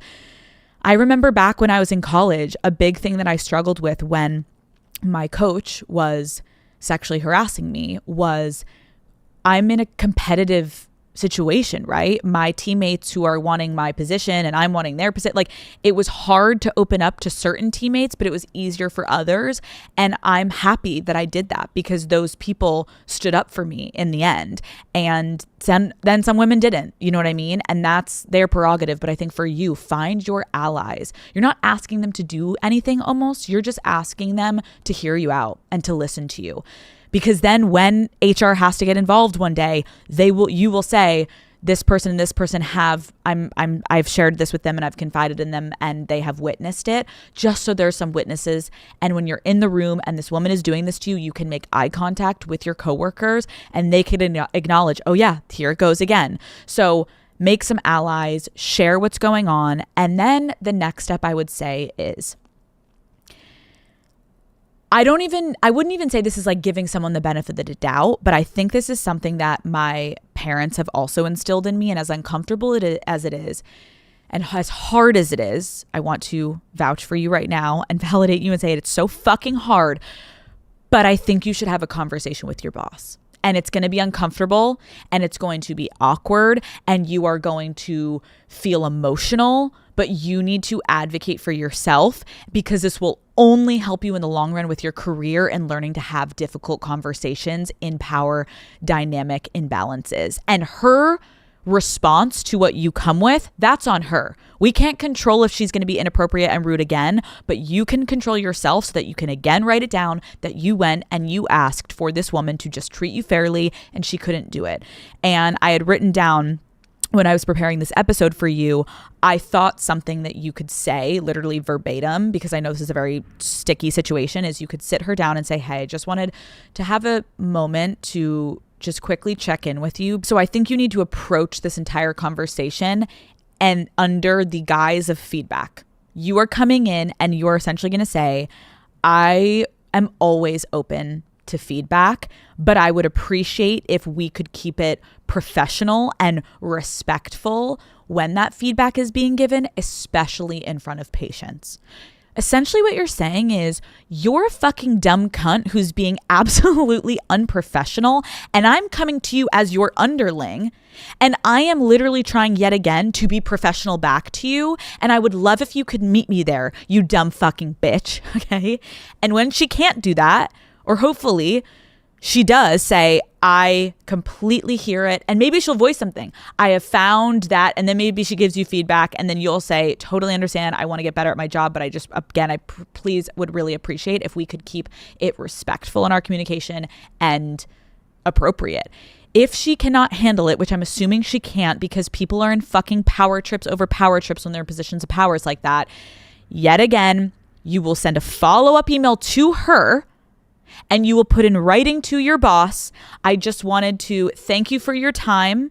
Thank you for meeting with me and wanted to just reiterate that I am always open to feedback, but I would appreciate moving forward if you could keep it professional and respectful when you give me feedback, especially in front of patients. You put that shit in writing, you put it in your HR box, and then the day that it continues after that, you then go to HR.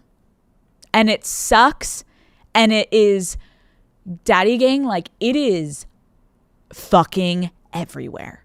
It is everywhere. And that is where when I did talk about this and my experience with this, I will say to you, it is not easy. It is uncomfortable. And it is most of the times you are not going to be believed. And that fucking sucks to say. But what are you going to do? Continue to live in this hell? No, you got to advocate for yourself. And the worst fucking thing is when I've had literally friends have to leave jobs. But at the end of the day, you need to choose yourself and you need to stick up for yourself because the more that this continues, your mental health will deteriorate and you need to protect yourself. And I'm so sorry you're going through this. So fuck, right back in. And I really hope that this can be resolved because nobody deserves this, especially when it comes to you're trying to do your job and pay your bills and your boss is prohibiting you from doing that to the best of your ability and in a safe mental capacity. I fucking hate people. Call Her Daddy is brought to you by Libre by Yves Saint Laurent. Looking for a new statement fragrance? YSL's iconic Libre collection is everything you have been looking for to turn heads and feel your most confident. I feel like vanilla fragrances are all the rage right now, and YSL's Libre Eau de Parfum Intense is the best one out there.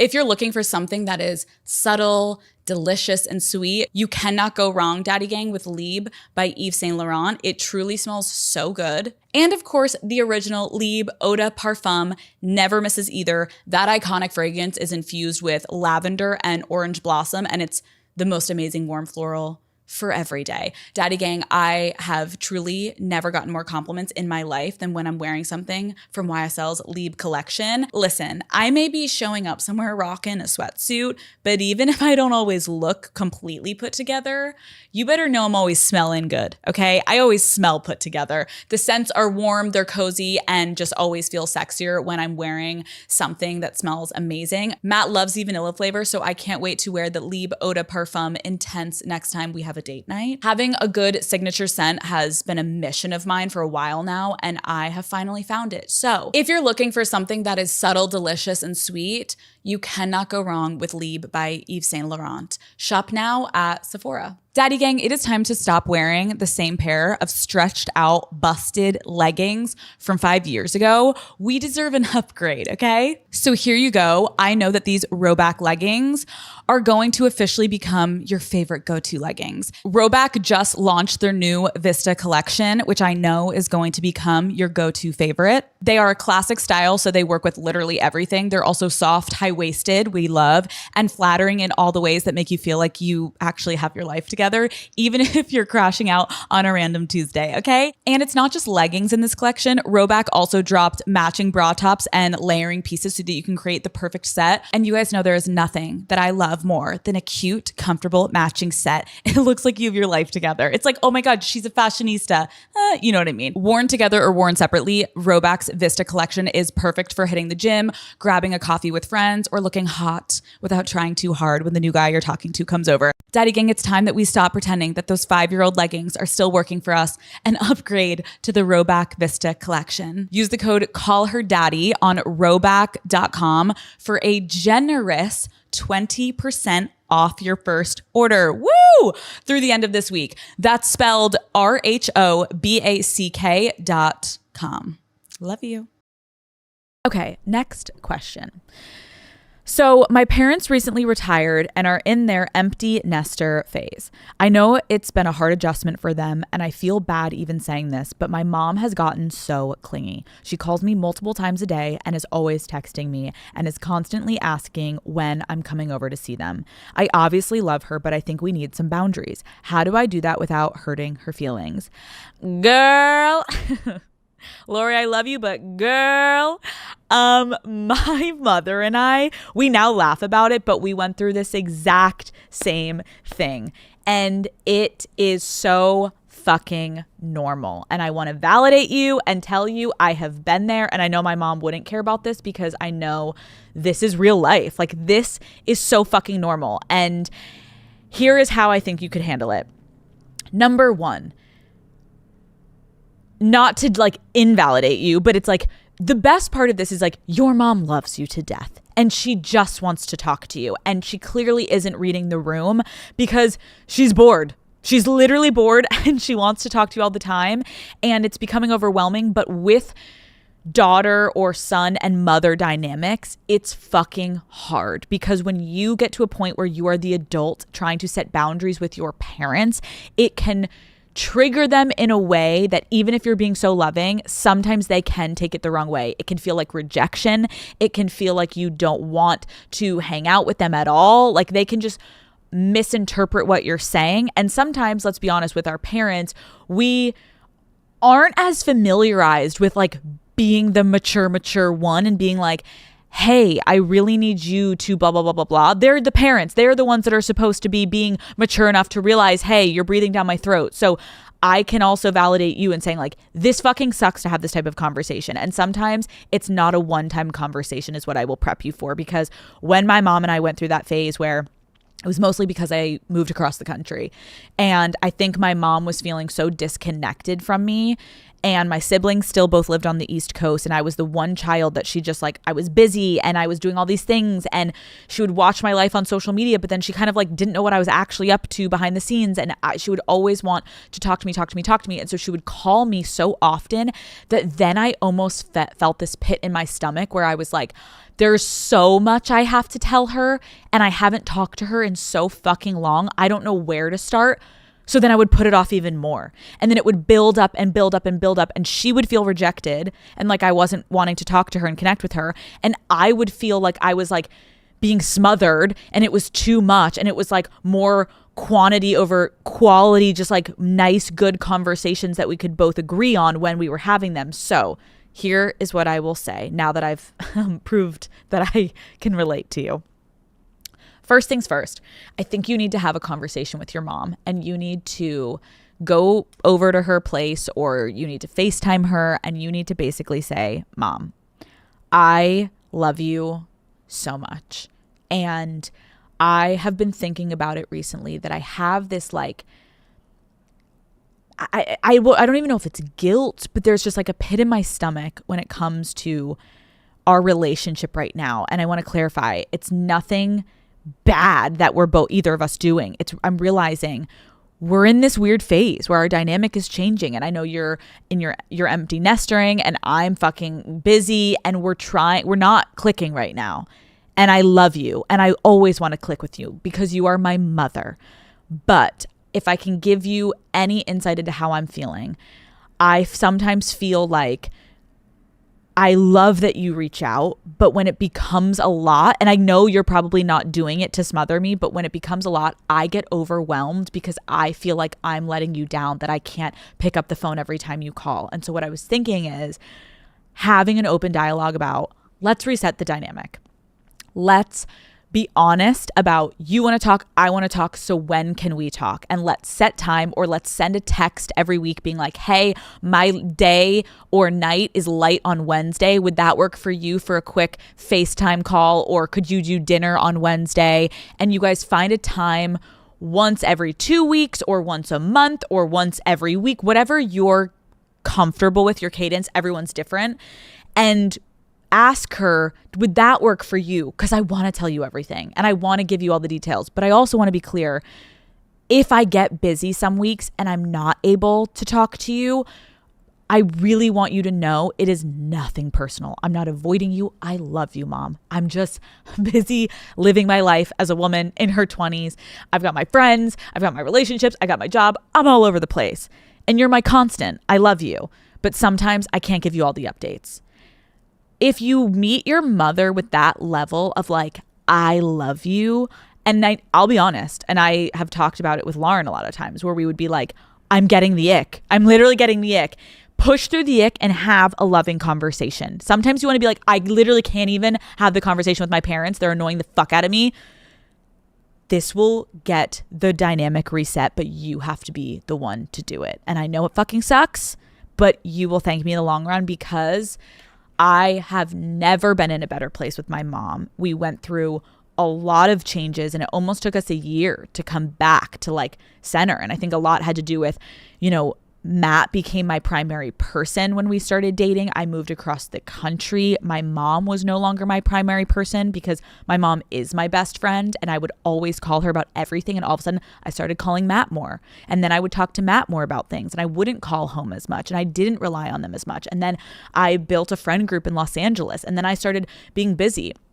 And to my parents' credit, and we have to give all of our parents credit in this dynamic, is when your life is falling apart and you're lonely and you're all these things. And I've had so many moments in my life where I'm moving into a new apartment after a breakup, sobbing, and I have no money, and my parents are helping fund my life, and they're helping me get on my feet, or they're dropping everything in the middle of the night and driving into the city to help me with something, or driving, whatever it is.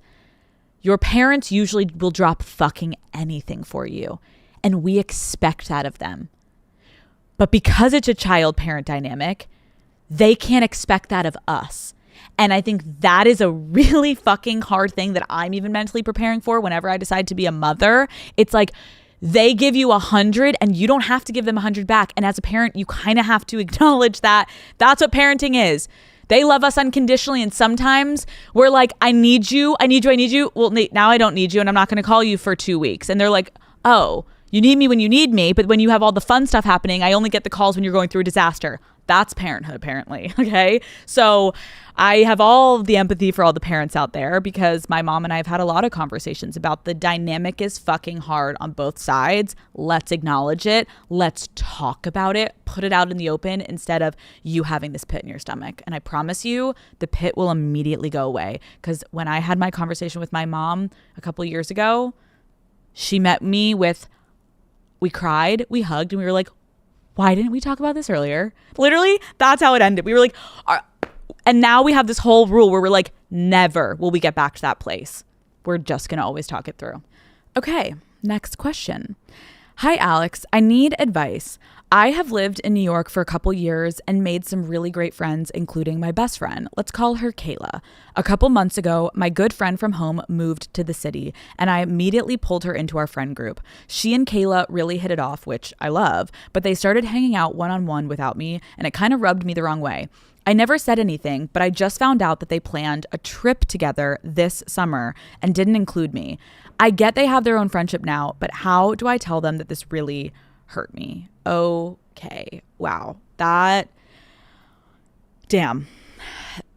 There's a lot to unpack here, but like them and the trip planning, like that fucking sucks. And I'm really fucking sorry. My first point that I think is important to touch on would be most of the time people's relationships with each other have nothing to do with you, right? Like interpersonal dynamics are so specific between two people, and friend groups of 3 are definitely hard. But my gut would just say they are currently just caught up in this new, fresh, exciting friendship and this feeling of their bonding over these new things and this dynamic. It's an all fun, and like you've been their friend forever. They know everything about you and they're learning these things about each other, and it's very fun and all the good things. And so I would first say, like, yeah, don't take that fully personally. They are being inconsiderate for sure, but most likely they're not intentionally, I would at the beginning of this, before we get to the trip, say that they're trying to exclude you in any way. You want your friends to be friends with each other. Like that's the dream, right? That everyone gets along. But it definitely can be frustrating, I think, when you get into those dynamics, because you can't help but compare yourself. Like it's normal to be like, oh, I hope they don't like love each other more than they love me. And like, that's fine to feel. I do think like, of course it's a little immature because you should have confidence in both of your dynamics where it's like, that's lovely that they're going out to dinners. But then we get to the trip. And I think that is what changes this entire answer and advice, because yes, it's a little hurtful if they were going to some dinners alone, but you guys are still always doing group dinners and you're doing individuals with them. The trip is definitely something that I personally think you now need to address, because before I'd be like, oh, they're just hanging out more alone, like, but they still hang. No, you need to address this. I don't think you need to attack them per se, but I do think that you need to sit them down. And I think you need to say something along the lines of like, hey, you guys know that I love you both. And I'm so genuinely happy that you two have become friends. And I think I have to be honest that finding out that you guys planned a trip without me, I felt really excluded and I feel really upset and I feel really hurt by this. And I wanted to just come to you honestly and just communicate and see, like, is there a reason that I was left out? Because I'm feeling really hurt and I want to know if I did something to not warrant getting invited. And as uncomfortable as that conversation is, I think you need to have it, because there is a chance they're going to get defensive. And if they do and they don't consider your feelings and you're like, well, we're allowed to like be friends. Like I can already see that coming. They're like, we're literally allowed to like, you're not like the ringleader of this. We're allowed to like be friends. Totally. But who the fuck in their 20s goes on fucking couple trips together as friends and leaves out the other like, it's more fun to have more girls if you're going somewhere. Do you know what I mean? So if they do get defensive and they start to kind of put it back on you, I do think you kind of need to reevaluate, like, do they actually value your friendship, or what are you missing here that they were so easily able to discard you and now lean into a new duo? I think I can relate. I had this in middle school. TBT. 3 are hard in a dynamic of friendship. That's a really hard number if it's core best friends, because it can always lead to someone slightly feeling left out. But you have to remember you have pre-existing relationships with both of these people and they are still in this new excited phase. So have the conversation, get in there. If they're rude, I think you have to reconsider the friendships. I also think the last note would be, we got to look inward. We always gotta look inward. you know, Kayla's off with Rebecca, but what are you up to, Denise? You know, maybe Denise, I don't know if that's your name. Maybe you are being annoying as fuck. And maybe you have been doing shit where, God forbid, they're bonding. They actually don't even like each other, but they've bonded over their hatred for you. That's the worst case scenario. That's the worst case. But I just want to put it out there. Look inward a little bit. Obviously, I'm joking and being like drama, but look inward. Have you been doing anything that they've given you light feedback on at dinners, being like, oh yeah, like you're always so judgy, or like, yeah, you always cancel, or you, whatever it be? Have they given you any inkling of things that they haven't been happy with you about that you think that they could be bonding over? Because if they're bonding over their hatred and annoyance of you, yeah, we're fucked. We're fucked. And we got to rebuild, but you're going to have to own it. And in that conversation, if they're honest with you and they do give you constructive criticism of like, can we be honest back? Like, we've been feeling XYZ. You got to take it on the chin. And if you want to work on that relationship, you have to take accountability and you need to say, I'm so sorry that I've ever made you guys feel that way. I promise you I'm going to own that. But I would love to work on our friendship. And please, can we be more considerate? Because like 3 is hard and I feel a little left out. And I promise I'm going to work on that. And they'll be like, okay, but this is a tough one. I'm really sorry. Thruples are tough. Someone's always going to be getting actually physically fucked, and then someone to the left is going to be actually just getting fucked because they're not getting the physical fucking. Do you know what I mean? Someone's always left out. Okay, next question. Hi, Alex.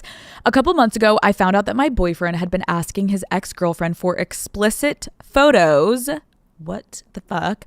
While he and I were together. I literally hate men. Okay, what else? I made the decision to stay with him after that. Okay.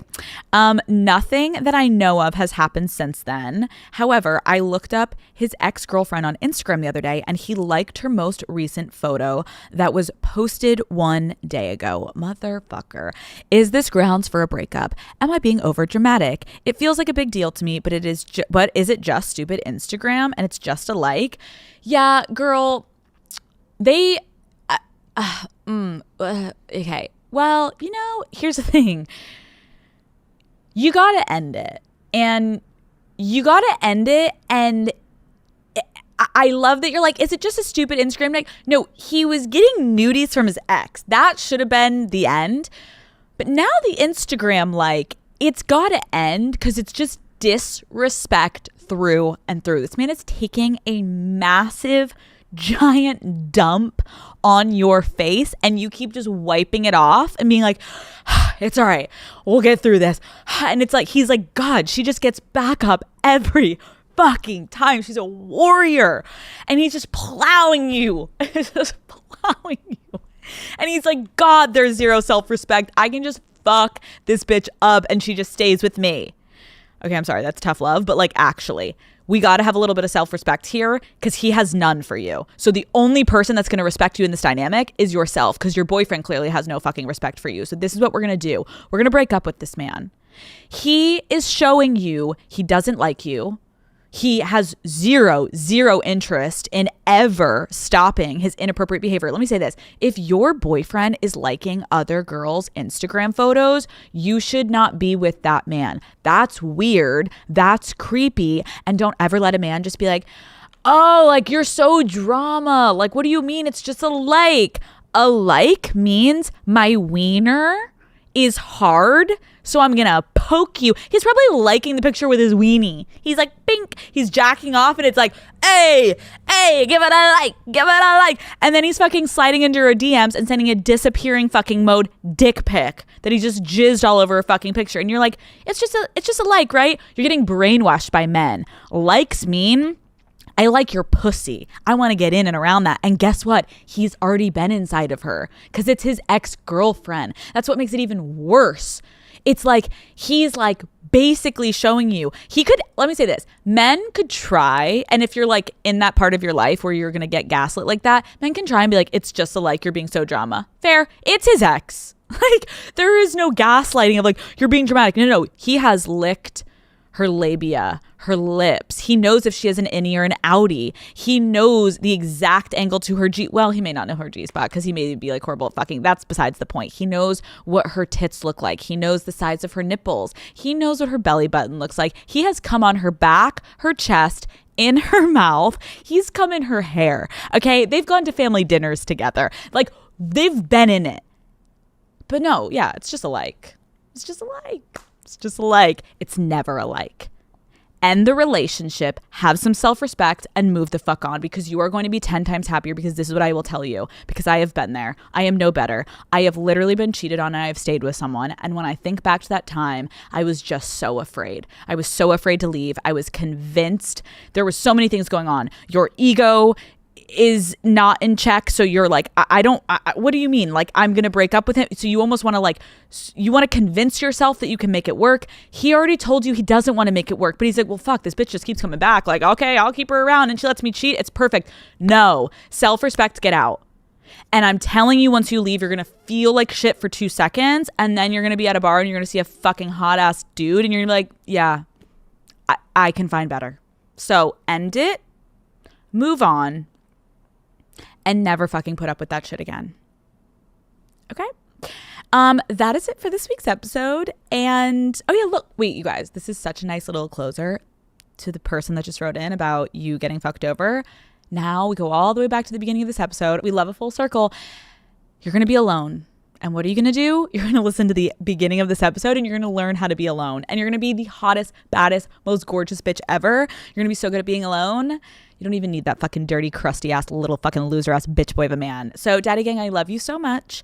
And being in New York City, it brings it out of me. I love it here. I missed the city, and I missed you guys. So happy Sunday. Every Sunday is Father's Day. And you know the motherfucking drill. I will see you fuckers on Wednesday.